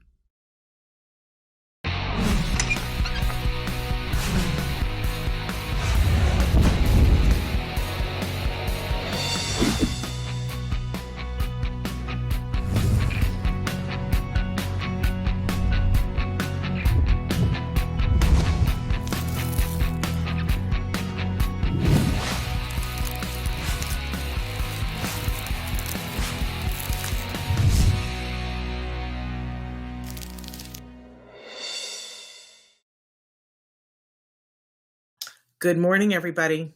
This is Shannon Penrod, and we are live from my living room. There's a little bit slightly different format, and you're going to hear some talking in the background because the studio is slightly different, and my husband is getting Nancy Alspaugh-Jackson on the phone because it's time for Let's Talk Autism with Shannon and Nancy. I'm so thrilled to be here with you this morning. I want to remind you that we're going to be live for the next hour. And I know it's so distracting. There's noise going on in the back. We're going to be live with you for the next hour. We're going to be talking about the things that we normally talk about, which is how do we all survive and thrive, right? Now, normally at this point in the show, we would have our fabulous Traven show you all the different ways that you can connect with us. But instead, I'm going to just put up a graphic for you so that you guys can see all the different ways that you can connect with the show. While you're looking at that and seeing that, man, you can watch us on Twitter right now, Facebook, Periscope, YouTube, iTunes, Spotify, iHeartRadio, or Deezer. I'm just going to admit that I'm such a geezer that I don't know what Deezer even is. But thank goodness we have Traven working with us, and some of you probably know what that is. But the point here is we want for you to connect with us in whatever way works for you. And by the way, we're finding new ways literally every day that we can connect with you. So if there is a way that you know that you get your podcasts and that you would like to get Autism Live, we would love to hear about it. We particularly love to be available to you in ways that are free, because we feel that that's important for you. It's important for us to be able to give information to people around the world. And now more than ever, right? I know that a lot of you have a lot of different things going on right now. I want to pause for just a second, then we're going to get Nancy on, and we're going to go through some of the news stories that are of interest to us right now this week. Spoiler alert, they all have an element of COVID-19 with them, because I said last night, is there any other news right now? But I just want to pause for a second and say, we're here. We're going to persist. We are finding new ways to do this, new ways to reach out to you, because this is what we do at Autism Live. So we're going to be here Monday through Friday at a regular time doing our live shows. And each one of the shows is going to be live, and it will be interactive. You guys can continue to write in on our the many different ways that you do. You can write in on Facebook, you can write in on YouTube, you can write in on Periscope and Twitter. You can also write in with us. We got Nancy on the phone already. She's talking to Wyatt. It's because this is how it's going to be. It's going to be a little wonky to begin with. But I want you to know that you can also write in on our live feature. You can be asking questions. We are packing in experts to be with you next week to talk about things that you can be doing and to answer specific questions that you guys have about things that are happening in your home. I just want you to know, we've said from the beginning of the show that nobody can get through autism on their own, right? That we all need to hold hands. Well, now we're going to do it virtually. The truth is, we were always doing it before, but we hold hands, right? And the phrase that I always like to remind us is, si se puede. We can do this, and we will. Sure, there's going to be some bumps in the road, but I guarantee you there's going to be some things that we learn through this that are going to be really helpful. So priority number one is we're going to stay safe. Priority number two is that we're going to stay as healthy as we possibly can in all circumstances, right? And priority number three is that we are going to try to thrive and not just survive, right? And I'm going to be here for you. And we got experts that are going to be here with us. So feel free, write in. We're going to be monitoring, even if I'll be honest with you, we can't get to all the comments. But during the live show, but we are going to be processing those comments. If you will leave an email address for us to get back to you, we've got people standing by to help to support you through this. I also want to say, so many of you out there know that normally we do this show live from the headquarters of the Center for Autism and Related Disorders. And if you watch this show, that I am their biggest fan. Because my child, who was diagnosed with autism at the age of 2.5, and at that point he was nonverbal, self-injurious, and they were telling us to give up hope, we lucked out. We lucked out and we found CARD. And CARD saved our lives then. And I know that so many of you who watch the show, CARD's been in your life and saving your life. I realize that there are other quality ABA providers out there, and not everybody watching the show is a member of the CARD family. And bless you, I hope that your ABA providers are as on it as CARD is right now, because CARD is continuing to provide services in so many different ways and in so many platforms right now to their families. And I do want to let folks know, if you are a CARD family, we are now doing a CARD PTA. The PTA is the Parents That Are Truly Amazing call every afternoon at 4:00.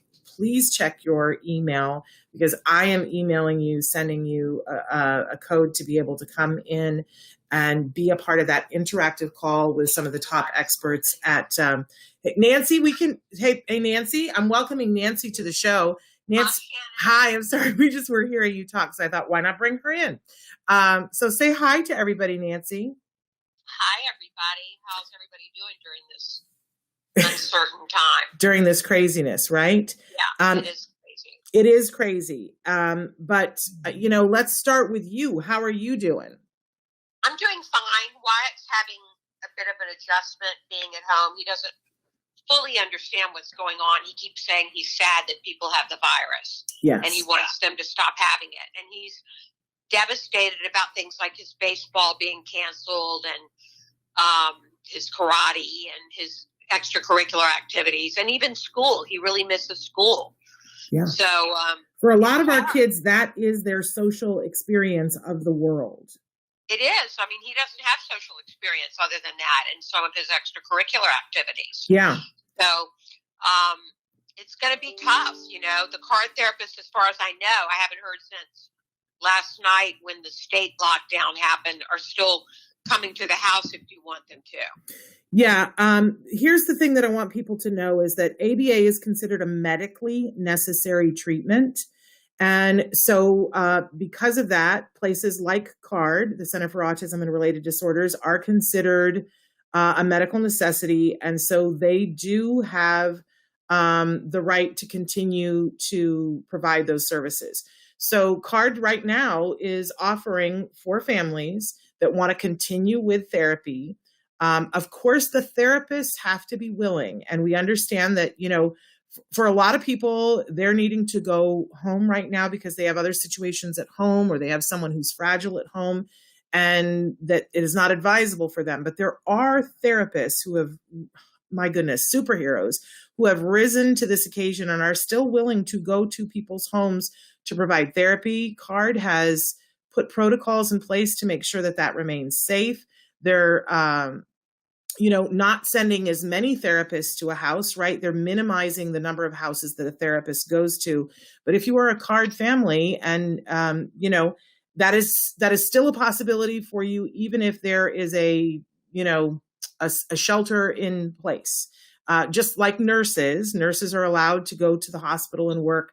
CARD therapists are considered people who are still able to move about while we're in an emergency. So I hope that gives you some peace of mind, Nancy. Yes, it does. I mean, thank God he's still having his therapy. And his supervisor came over yesterday and we created a schedule for him because, as we know, for our kids, schedules are so important. Yes. In fact, that's some of what we're going to talk about in our news stories this morning. Some of the different places that are making recommendations about things to do to keep the wheels on.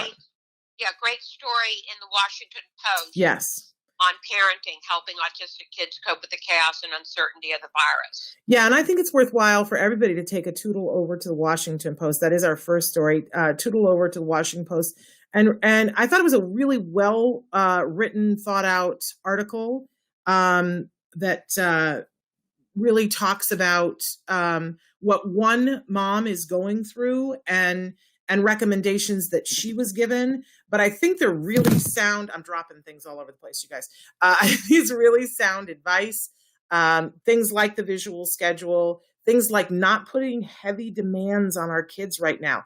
We had Dr. Grampiche on Wednesday, Nancy, and one of the first things that she was saying is that we need to up reinforcers right now and lower demands. We want to be working on maintaining the skills that we have, but not this week pushing for new skill acquisition because our kids have a lot of anxiety right now. Right. And we may see an increase in certain behaviors. This article in the Washington Post points that out that certain behaviors such as perseveration and specific topics may increase during this period because they're linked to it being anxious and confused. And have you seen that with Wyatt? Have you seen that his perseverations, and tell me if that's too personal of a question. No, not at all. Yeah, I've seen his perseveration spike a little bit in these last few days. Yeah. And I'm hearing from so many different parents and it's very individual, right? But, one of the things that I appreciated was that she was talking in the article is that sometimes your kids will do things and they're not necessarily connecting the dots for you to let you know that this is what has caused this, but they're going to be out of sorts. Like she was talking about offering her child like something he loves to eat. And he was like, no, it's too spicy. Although he's eaten it every day and loved it. And he was like, it's too spicy. And then later, that he wanted to be left alone. And then he didn't want to be left alone, that he was just a little out of sorts. And, Nancy, maybe you can speak to this because to me, what it reminds me of is part of, what happens when grief is on board.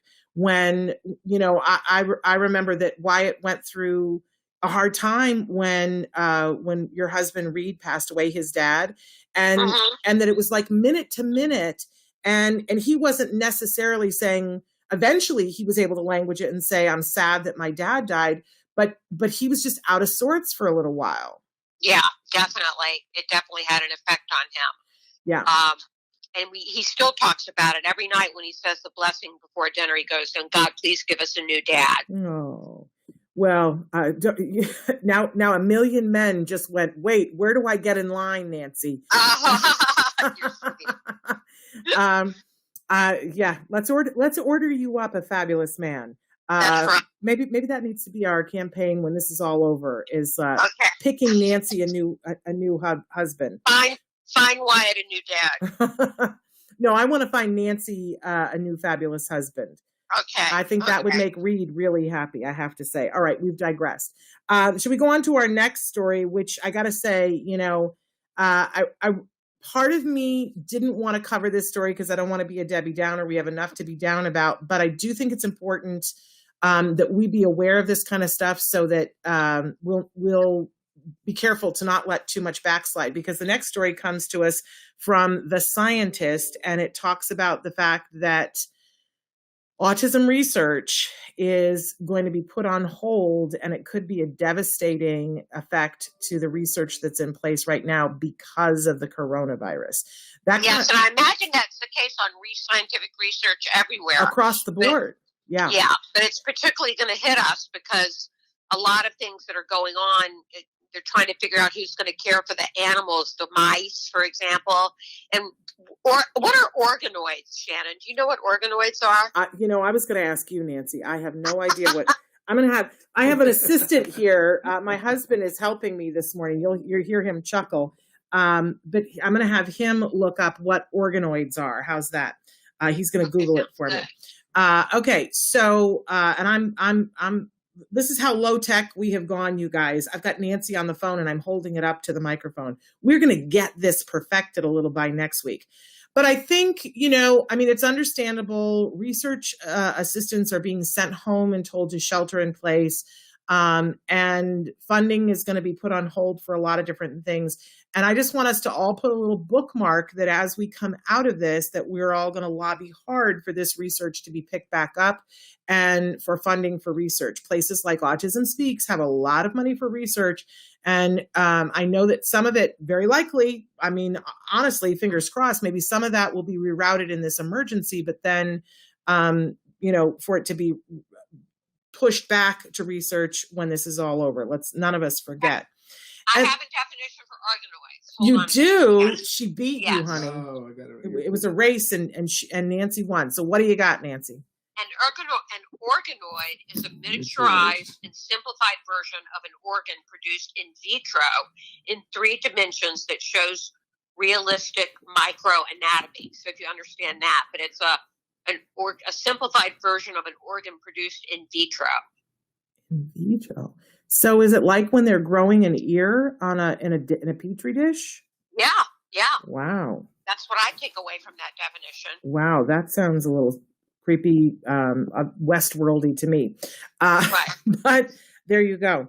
But obviously, somebody has to care for these organoids, and also, like this, we said the live research, like mice and that kind of thing. And there's not the people to do it now. Jim's showing me pictures of organoids. Yeah, I don't know. But our last story this morning comes to us from KUNR. And I just want to give a shout out to all of the PBS stations and radio stations that are part of the public broadcasting network, because they have really stepped up to provide lots of educational information. And I really want to encourage everybody. I did a blog at the beginning of this week that listed 101 different things you can do at home with your kiddos. And one of them was go to your local PBS station and see what program they have here in LA. I don't know if you know this, Nancy, curriculum aligned instruction on PBS, which is super fun. So first of all, I want to remind people, if you go on Facebook, you can find that list of 101 things. And I've since added to it, and we'll add more later on, because people are now sending me things saying, Shannon, what about this? Add this to it. So I think we're up to 105 things on it now, and I have like 20 more to add from last night.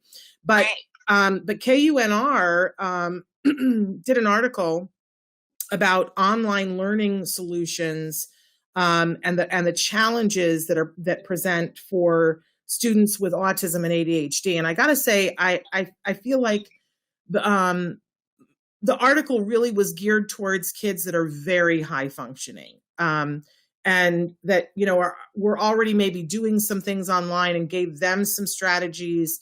But I know that a lot of people out there are struggling with how to get their kiddos. You know, if your kiddo needed an aid and was still struggling, you know, how we expect for them to sit and take instruction in a lecture form online is a little bit crazy. Are you having issues with that, Nancy? A little bit, yeah. It's a little bit why it needs constant focus and redirection to focus on what's online, because he has an aide at school, and he's not necessarily as focused with this.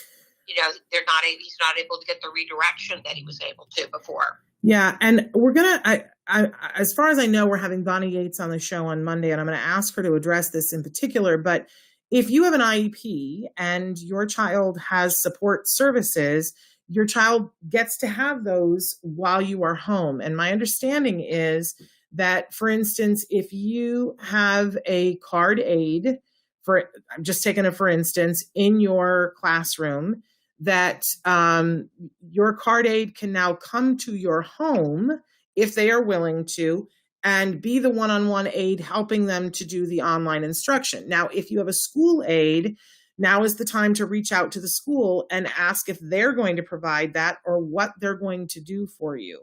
And I know a lot of times the schools are like this. I don't know. But we, the parents, have, if you find that you are in that position where, you know, it's not meeting your child's need, call your school or email them and let them know that you're struggling and that you have the IEP. And Bonnie will be with us to talk about how you know, some different alternatives and how you maybe word that. But it's important to know that you do have the right to have supports or a different curriculum, because it's not going to be one size fits all.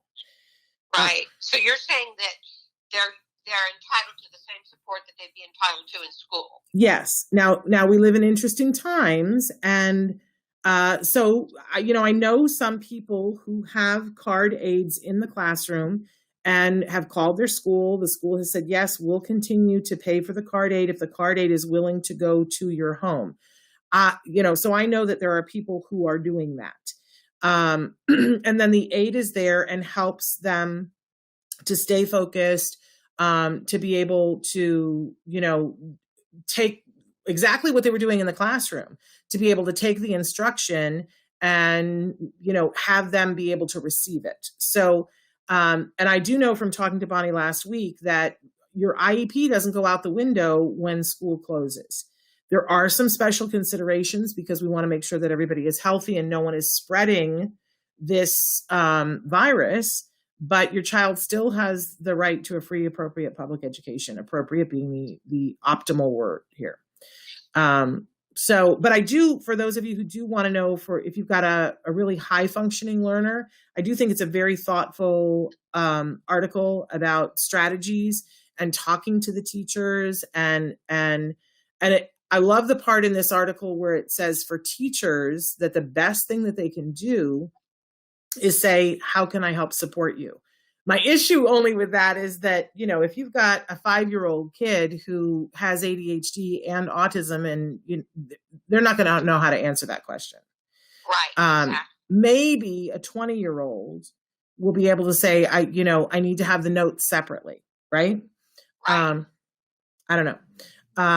But Nancy, I wish I could keep you for the full hour. I think by next week I might have that figured out, how we can keep you for the but we're figuring it out as we go. Okay, Shannon. We're rewriting the playbook. Will you please? It's great talking to you. I miss you, my friend. Please give everybody at your household a hug for us, and please stay safe and healthy. Okay, same to you, Shannon. Okay, bye-bye. All right, bye-bye. All right. So that was Nancy Allspaw Jackson. And because, as you know, on Friday we do Let's Talk Autism with Shannon and Nancy. I didn't get a chance to tell you that our special guest today is Yadira Calderon, and we've had her on the show before. She's an amazing mom, mover and a shaker, man, with an amazing daughter. And, you know, but even though she's amazing and the mom is amazing and her daughter is amazing, they face challenges on a daily basis. And the way that they face them head on is unique and fabulous. And so I'm trying to see I have no idea what time it is. Because 10:23. Okay. So we got a couple of minutes before we're going to get Yadira on the phone. And so I was in a mid thought when we got Nancy on.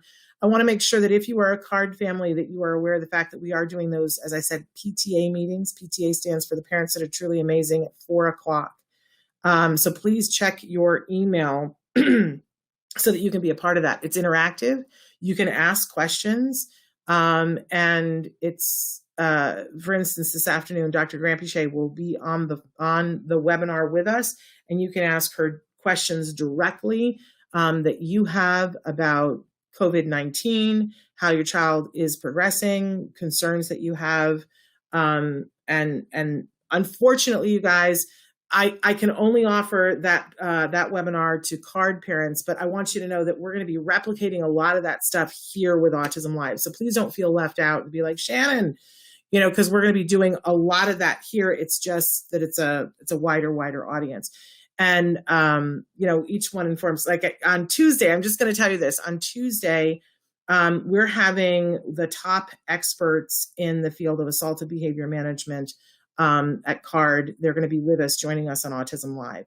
Art Wilkie and Dr. Sienna Greener-Wooten are going to be here for any of you who are having such extreme behavior from your kids that perhaps you're a little bit afraid.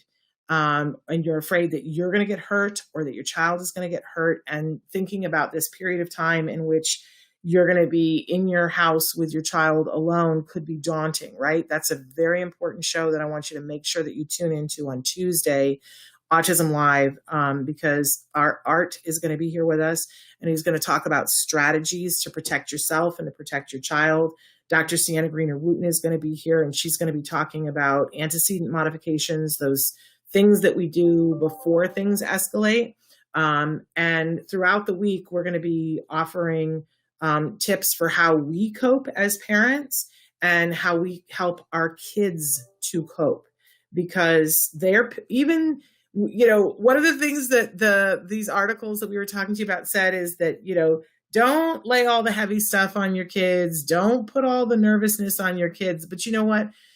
Even if you can't not talk about it completely, because our kids are little barometers, right? And they know. So you want to put it in as simple terms as possible, but don't for a minute think that our kids aren't picking up all the anxiety. I think that they're little empaths. I think that it's exactly the opposite of what we were told for years, which was that people on the autism spectrum have no empathy. I think it's completely the opposite, that they're little sponges for it, and that they feel it so much that they kind of wall themselves off from it. I don't know, just my theory. But I think it's super important that we not just ignore that and give them ways to breathe, ways to be calm, and lots of things to stay busy. I know that that's what's been working for me this week, that, you know, there have been times when I've been like, you know, what's going on? And the minute I've had something to do, boy, it goes away, right? So let's keep our kids busy, right? And if you don't know what to do with them, you don't have to guess. I made that for you. It's on our Facebook page right now. 101 things to do with your kids while you're staying at home. Okay. It's close enough now. We're going to get Yadira on the phone, Yadira Calderon. And she's been so flexible. We've had to cancel a couple of times with her, but she is a mom extraordinaire. and has got a wonderful daughter who is both a brilliant artist and a skater and a remarkable, remarkable young woman. But we all are familiar with the fact that into every one of our lives, some rain must fall. And in particular, for folks who are on the autism spectrum, yes, telling my assistant, my husband, to go ahead and push dial. And then I'm going to take this, and then hopefully this will go through. The subscriber you have dialed is not in service. All right, we're going to check that phone number, and then we're going to figure out what to do. Traven, if you would do me a favor and text me right now, because the number I have apparently is not the number. And I'm going to just keep talking about the things that we can do with our kids. And that really important thing that, do you know where my phone is, honey? Yes. Okay, so watch for, do you want to say hi to my husband, you guys? Say hi, honey. Hello. That is my husband. No, you can. So my husband is a voiceover actor and an actor. So you can tell in his voice. A mountain man. I'm in quarantine. But and that's a good story. That is just. But his beard, he has been cultivating a beard, which you may want to reconsider during this brief hiatus. My husband is an actor. And his main bread and butter job right now is that he is a wizard? Well, they call it the wand keeper, but he's a wizard at the Wizarding World of Harry Potter. When you go there, and I hope that one day you will be able to go there, they have the Wizarding World of Harry Potter, and the place that you go to is the Ollivander Wand Shop, and you're brought in. And, Traven, we've got the same number and it's not working. So I don't know what's up about that. Maybe, Traven, if you can email her for me and see what the deal is, or have Cindy do it. We got the whole team involved now. But in any case, my husband, so when you go into Ollivander's, there's an experience that you go in and you go into a room and there's a wand fitting, and it's very pyrotechnical and super cool. If you're at all interested, you can go on YouTube and see what the experience is, because a lot of people will videotape their wand fitting. But it's super cool what my husband gets to do. And what I especially love is that so often he'll come home and tell me that it's like he has a sixth sense that he picks out kids from the crowd, because somebody gets picked from the crowd to be the person who gets the wand fitting. And of course, my husband unerringly picks the kiddos who are on the autism spectrum. And often there are letters written later on from moms saying, I had 4 kids there, but he picked my kid who was on the autism spectrum. And I was like, oh my gosh, this is so great, but I don't know how it's going to work out. And then it worked out great. This guy is so patient. And it's like he knew what to do with a kiddo on the autism spectrum. And we kind of get a big thrill out of that because he comes home and he's very excited about that, about, getting that opportunity to do that and connect in that way. Super love that about him. And he's a great autism dad. And I said to him the other day, we now have been self-quarantining for a little over a week. Last Thursday afternoon, we made the choice as a family to self-quarantine. And because of some of our extra things that we have going on. And I said, boy, there's nobody I'd rather be on lockdown than with you, honey. And so much longer. Did you hear what he said? I just said this wonderful thing about, honey, there's no one I would rather be on quarantine with than you. And he's like, oh my gosh, has it only been a week? It seems so much longer. So, I'm a week in and it's like honeymoon for me. And I'm like, oh, I've gotten to spend so much time with my husband. I'm falling in love with him all over again. And he's like, only a week. It seems like a lifetime. There we have it, ladies and gentlemen.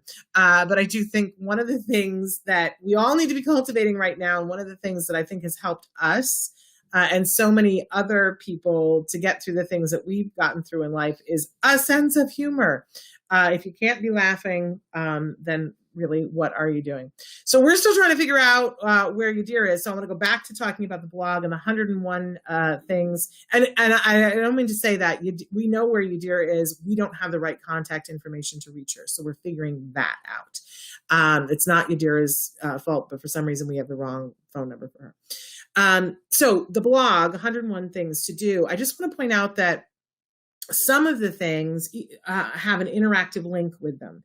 And for instance, there was one that I added last night that somebody had given to me and said, look at all these fabulous virtual field trips that you can go on with your child. Now, if you have those virtual glasses that you can put on, then your child can have that 3D immersive experience, which, for some of our kids is super cool, but for some of our kids, maybe not the thing to do. But you can also watch them together without the 3D glasses.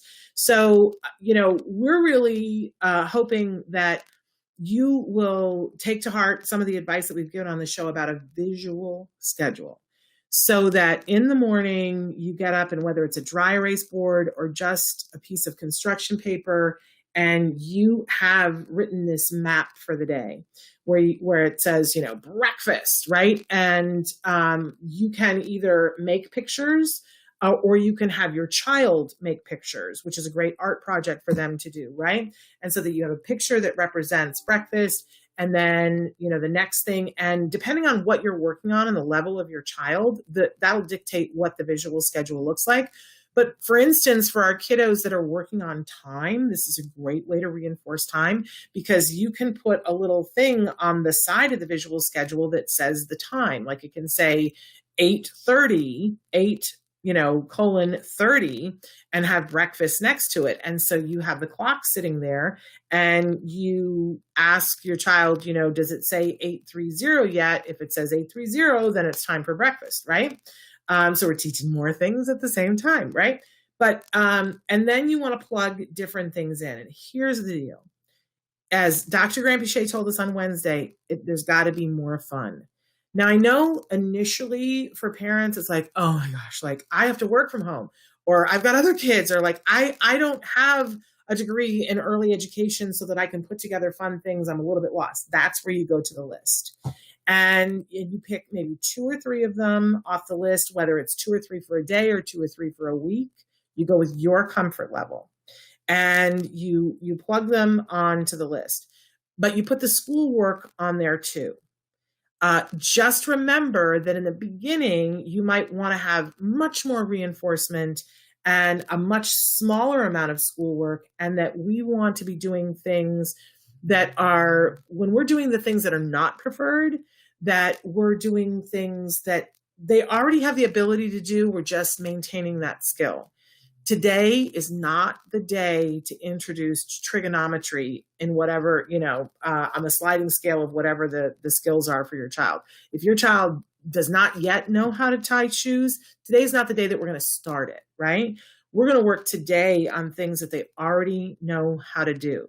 And we're going to praise them heavily and give them lots of reinforcers for doing the things that they already know to do. And what that's going to do is, one, maintain skills, which is super important during this time, right? But also it's going to lower anxiety, and it's going to build rapport between the two of you. Because when your child feels like, I know what's happening, I can trust you, then they're going to be more willing to be open to other things in week 2 or week 3. And we don't know how many weeks this is going to be, right? Here's the analogy for you. When you're driving your car and you have somebody sitting next to you who's navigating, I don't know if you use Waze. I use Waze, and I always get frustrated with Waze because she's a little bit slow on the draw. I'm like, oh, I want to know what's happening now. I can see the exit coming. Do I get off on this exit? What do I do? And Waze always tells me about 30 seconds later than when I want to know. And my anxiety goes up. It literally goes up. When my husband has the directions and he's telling me, I'm like, tell me what the next thing is, because I want to know what's happening. I love that Dr. Grandpichet once said to me, she said, imagine that you come into work and you have no idea when you're going to get a break. You don't know when the end of the day is. You don't know when you're going to get to go to the bathroom. You don't know when you're going to get a snack, and you don't know when you're going to get your paycheck. How long would you stay in that job? And how stressful would you find that job? That is what it's like for our kids. They're coming on the job every day and we're motoring them through the day and they can't see what's coming next. And that is anxiety provoking. So that's why we do the visual schedule. When you put the visual schedule in there, then the child, and you put text if the child is learning text or understands text, right? But you put the time there and you put a little visual that shows what we're going to do, where it shows, school book, or reading, you figure out what the icon is, and then you go over it with a child in the morning and you go, first we're going to do this, then we're going to do this. Now, some of your kids don't understand first and then yet. That's okay.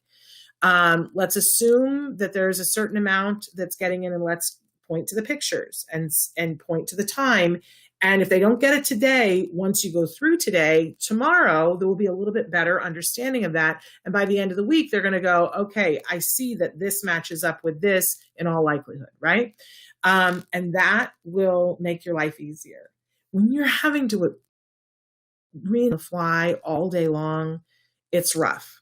Now, I want to pivot for just a second to talk about those of you who have kids that are a little bit older and potentially have skill levels that are significantly higher than a visual schedule. And so you might be thinking to yourself, Shannon, I'm not going to do a visual schedule. I have a 16-year-old. I'm not going to do that. And I just want to say that in talking to a bunch of parents recently, we were all talking about, I myself was making this mistake.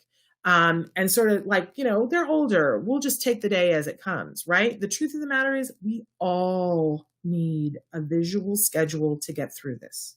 We all need to know when the break is coming. We all need to know what we're doing to be productive. And you're going to see that even the things that used to be reinforcing to your kiddo right now may not be. And we all need to be a little bit patient with that, right?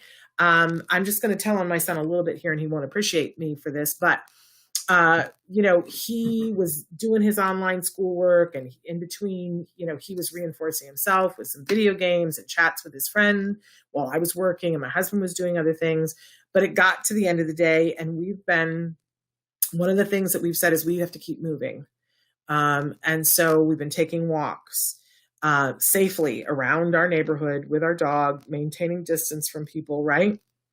But every day, it's like pulling teeth to get my son to come downstairs and go for the walk. You would think that I was asking him to climb Mount Everest, right? I'm asking him to walk around the block. And he'll start out and he's very guarded while we're walking. And it was hilarious the other day because it reminded me of when he was much younger, because I started trying to make it even more fun and saying silly things that I know make him laugh. And he was trying so hard not to laugh. Like it was like he was just like going to keep it so that it was, the face on that he was miserable to let me know that he's miserable, as if this is my fault, right? Broad shoulders that the mom has. I just want to say to myself and to all of you that are watching that we're having to push our kids to do things, some of our older kids, we do need to push them. Now is not the time to let them languish, because it's going to be very easy to get depressed right now for anyone on the spectrum, not on the spectrum. And if we don't keep things moving and keep some form of normalcy and add in other things that stave off depression, it all goes south very quickly. So putting things in, making your older kids participate in doing chores, it's not going to kill them. You will get a little bit of pushback from those older kids. Make it fun. And this is what it says on that list. Put on some music. And if you're sweeping the floor, you can be boogieing while you're doing it, right? Don't just leave them to do it. Sweep the floor with them. Make it silly. You know your kid better than anybody else. Make it fun and have a big reinforcer afterwards. We can do this. And I know it feels like it's a bunch of work for you, right? I know I had at least one moment yesterday where I was like, I can't do all the things I'm doing at work and then force you to take a walk, right? But the truth of the matter is I was able to breathe through it. And of course, I'm very lucky that I have my husband and he's helping me to help get him to walk too.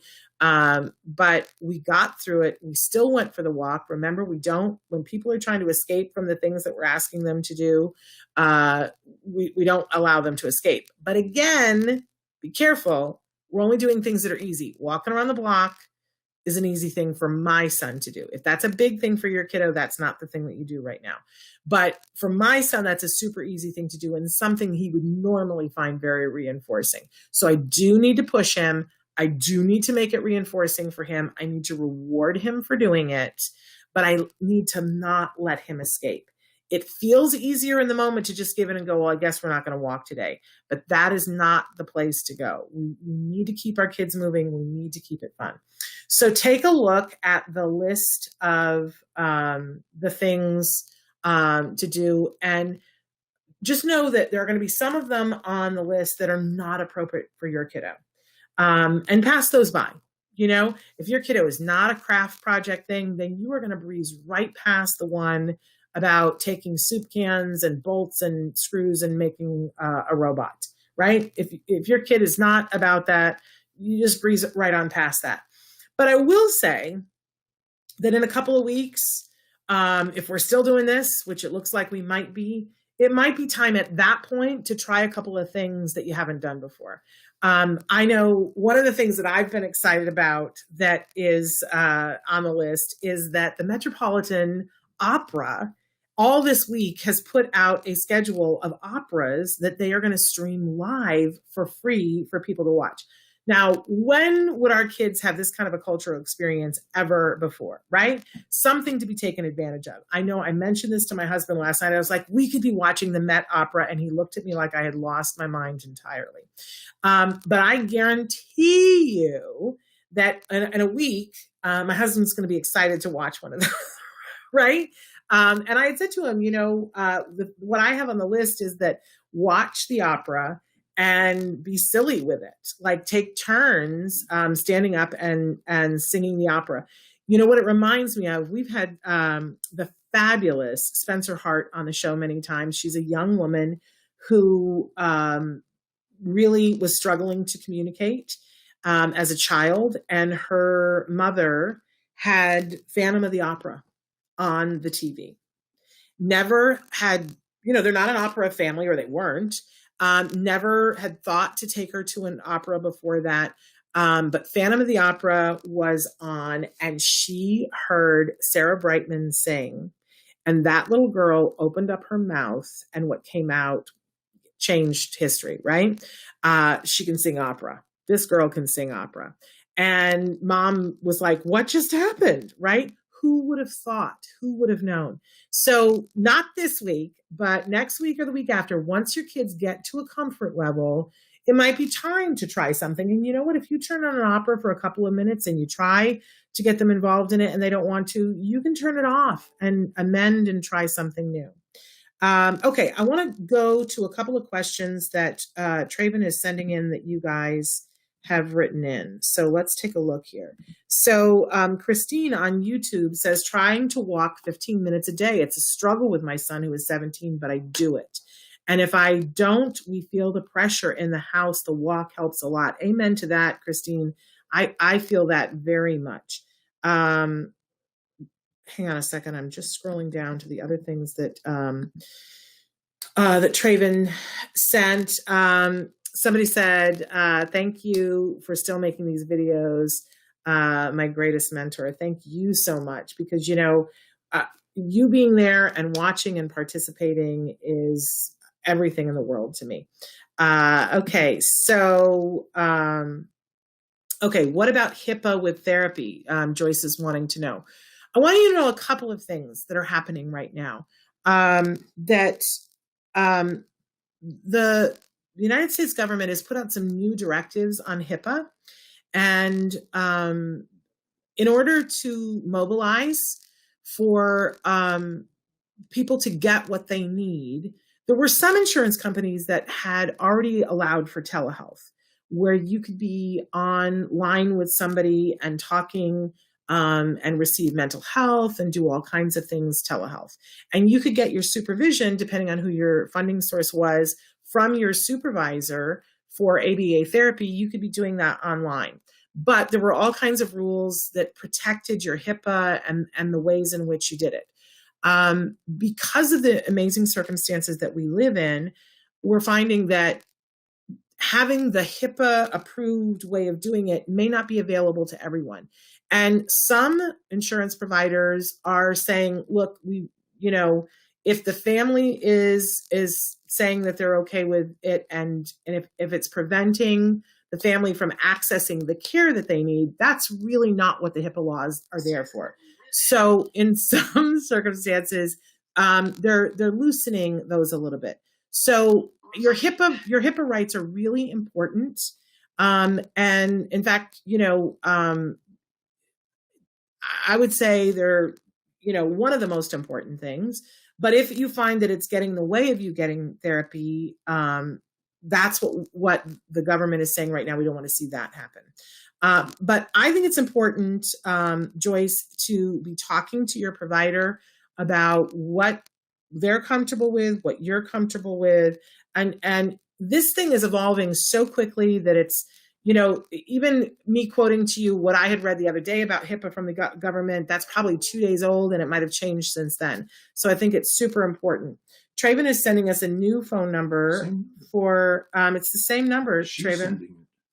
All right, well, step outside, honey, and try it again, and let's see what happens. It could be that all the circuits are busy. I don't know.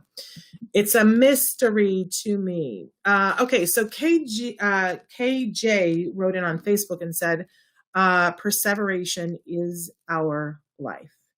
And I'm sending you a hug, KJ, because, I know a lot of people who this is the case. And this was the case 2 weeks ago, right? And this just adds on to it. I think it's really important if you're working with an ABA professional to talk with your supervisor about ways that you can cope with this right now.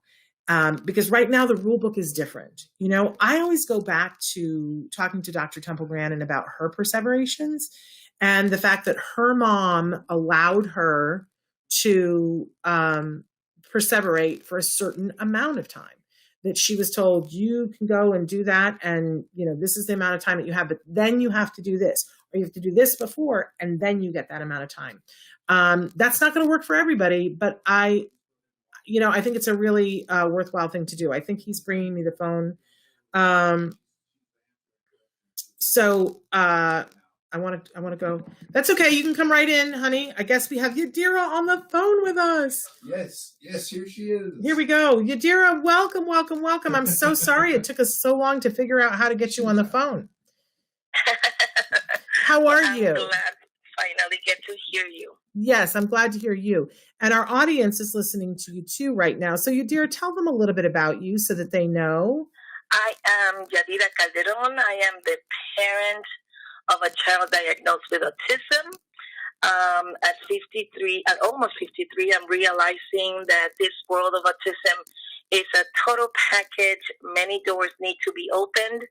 And that's exactly what I have done in the past 8 years. I am opening doors for my child to make sure that she understands the world. It can be hers to take.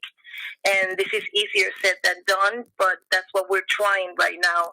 She's almost 12 years old. Presently, she's verbal. Presently, she's reacquired many skills that she lost when she had a massive regression at 2.5 years old.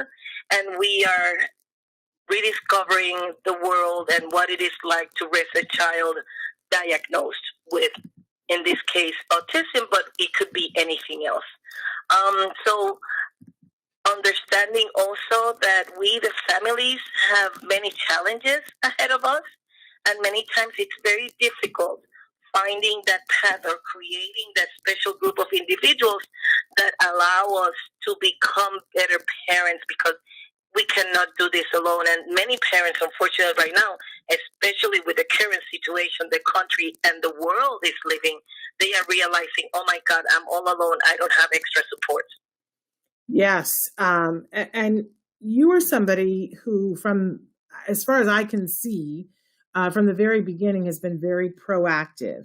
You, I feel like you are this fearless warrior who, boy, there's an expression that says, when you're in the autism community, you understand that you could take any autism mom and be in a knife fight with them. And I gotta say that if I was in a knife fight, you're one of the first autism moms I'd want to be in it with.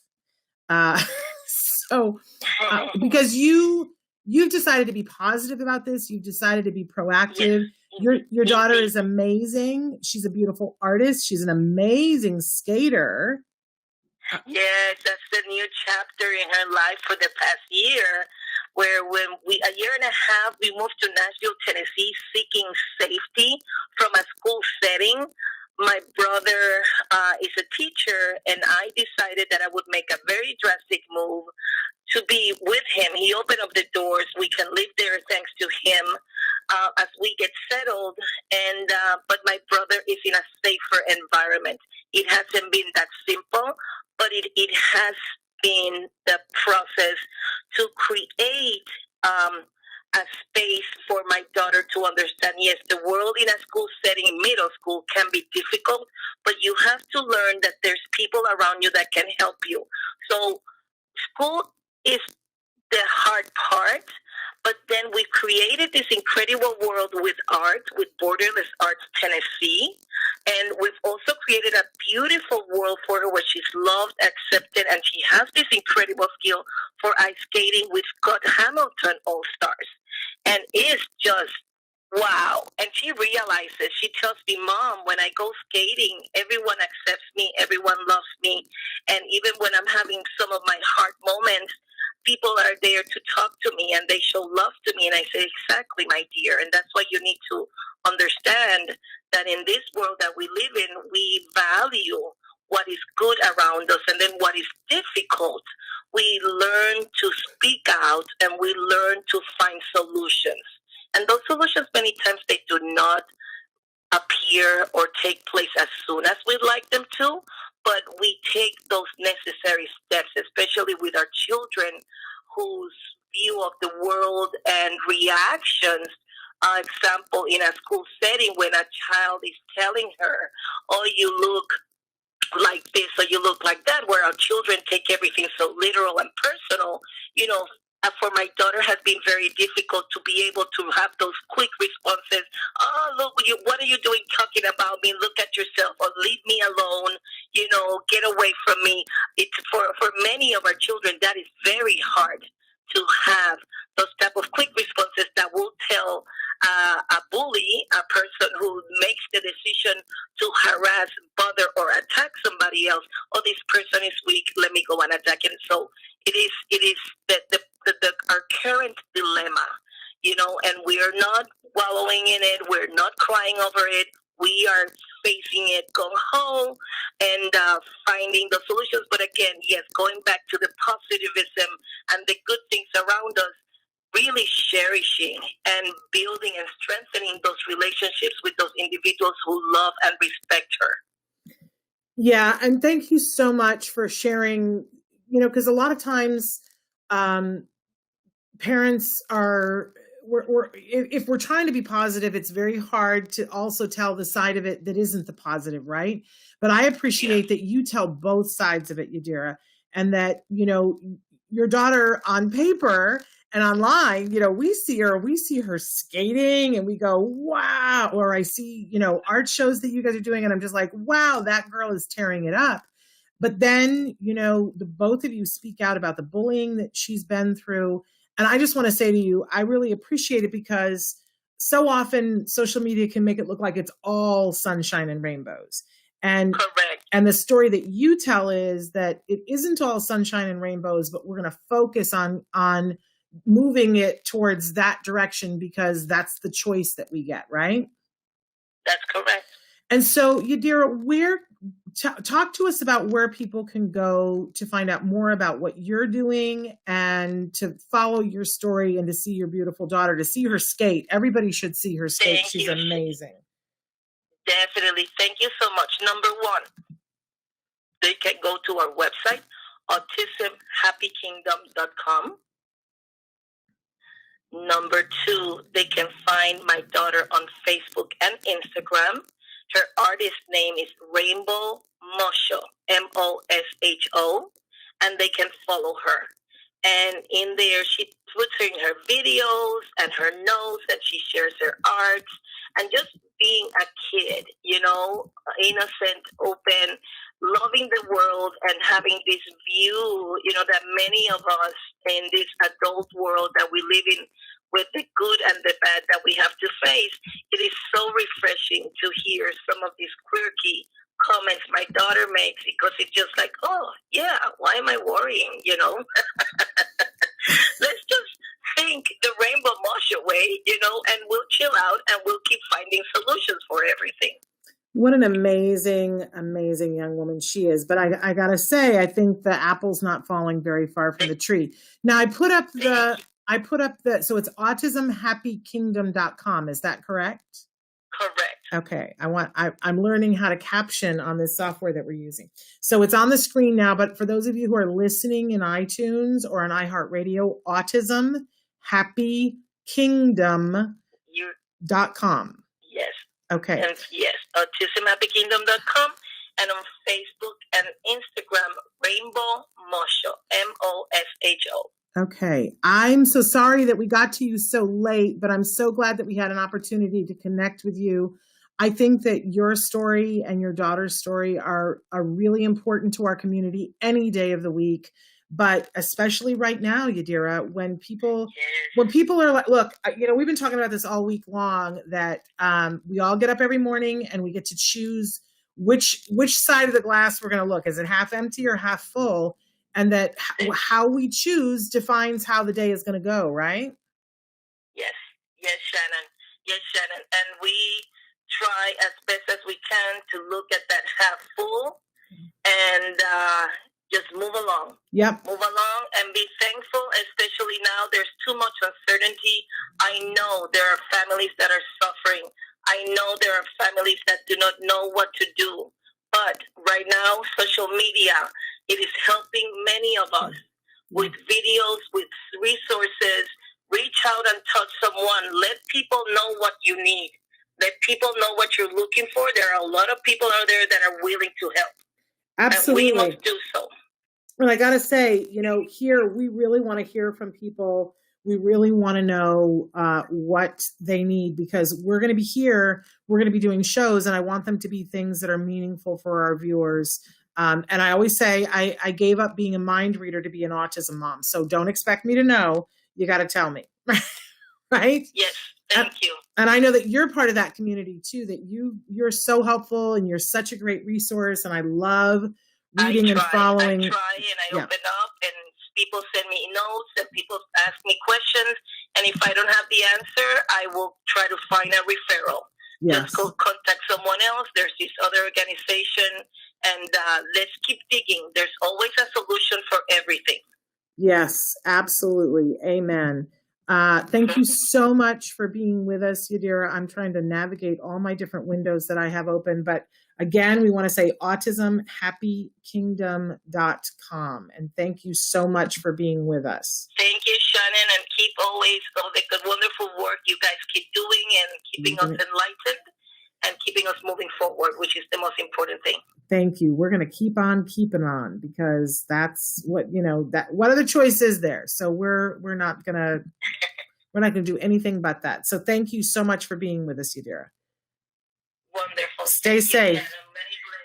And yes, stay safe and stay healthy. Thank you. You too. Bye-bye. Bye-bye. I wanted to just take a minute and go back and see, because there were other comments, and I just want to take a quick second. Joyce has said, this is hard with online school, and a student with mild autism is feeling overwhelmed and is having a hard time with staying home all of the time. And I just want to say to you, Joyce, yes, that is absolutely the truth. And, you know, in the coming weeks, we're going to be talking more about acceptance commitment therapy. And that is the therapy. If you want to rush ahead of where we're going, there's a book by Russ Harris that's called The Reality Slap. And he is someone who, he happens to be a parent of a person on the autism spectrum. So, I I love the things that he says, because so often people tell us just suck it up. Well, you know what? We can't just suck this up. That's not going to happen. That's not even a possibility, right? So we need to look at what is. We need to say, yes, that's what's happening. And then we always talk about, taking a bigger picture, because we can focus on just, oh my gosh, we're stuck in the house, right? And that is true. And nobody is going to negate that, right? And we can't poo-poo it away. And guess what? We can't eat it away. I've already tried. But if we look at what the bigger thing is and go, okay, I'm stuck in the house, and, what are some things that I have never had the time to do? Right? Is there something that I have not had the time to do that I could now do with this time? And I'm asking everyone to fish through your wish list and pick something. Is it, what is the thing that you've been saying, oh, I'd really love to do that, but I don't have time? Is it, you want to write a book? Maybe you've got the time now. Is it that you don't have enough time to exercise? Is it that you don't have enough time to meditate? Is it that you don't have enough time to learn the things that you need to learn to be able to help your child? I do want to remind all of you that we talk a lot on the show about the Institute for Behavioral Training, ibehavioraltraining.com. Let me see if I can be a wise, good woman and put that up on the screen for you guys. ibehavioraltraining.com. If you go there, I can't talk and type at the same time. Look, I can't do it. If you go there, why is it not showing it? ibehavioraltraining.com. There we go. I'm impressed with me. Are you?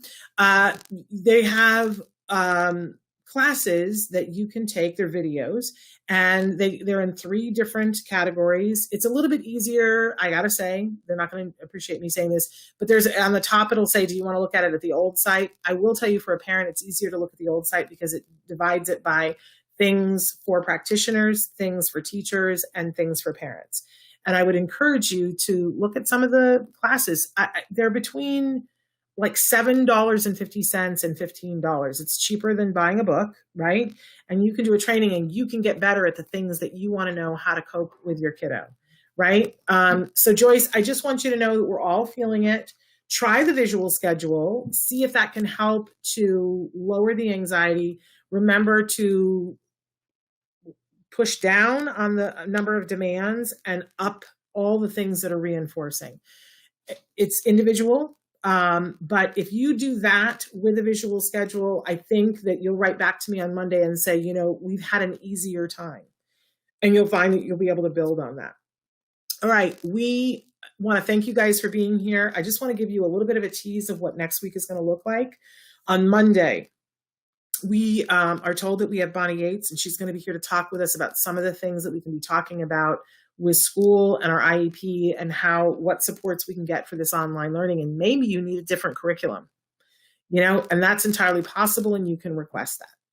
On Tuesday, as I mentioned before, we're going to have Art Wilkie, who is an expert in the field of assaultive behavior management with individuals who are on the autism spectrum. And we'll have Dr. Sienna Greener-Wooten, and we're going to be talking about those kids who hit and they bite and they kick because they're doing it out of frustration. And we're going to be talking about what to do to keep them safe, to keep you safe so that nobody gets hurt at home. But we're also going to be talking about strategies to avoid getting it to that point, right? So don't miss that on Tuesday. On Wednesday, I'm told that we have Dr. Doreen Grampichet. She's going to be answering your questions live for Ask Dr. Doreen. And then Thursday, we've got things that we're lining up, but it's to be announced. So I just want to thank all of you for being here and being with me, and we're going to hold hands virtually, and we're going to get through this together. Si se puede. If you are a card parent, open your email, join me this afternoon with Dr. Doreen Grampichet. Everyone else, I will see you back here on Monday. And until then, give your kiddos a hug from me and one for you too. Bye-bye for now.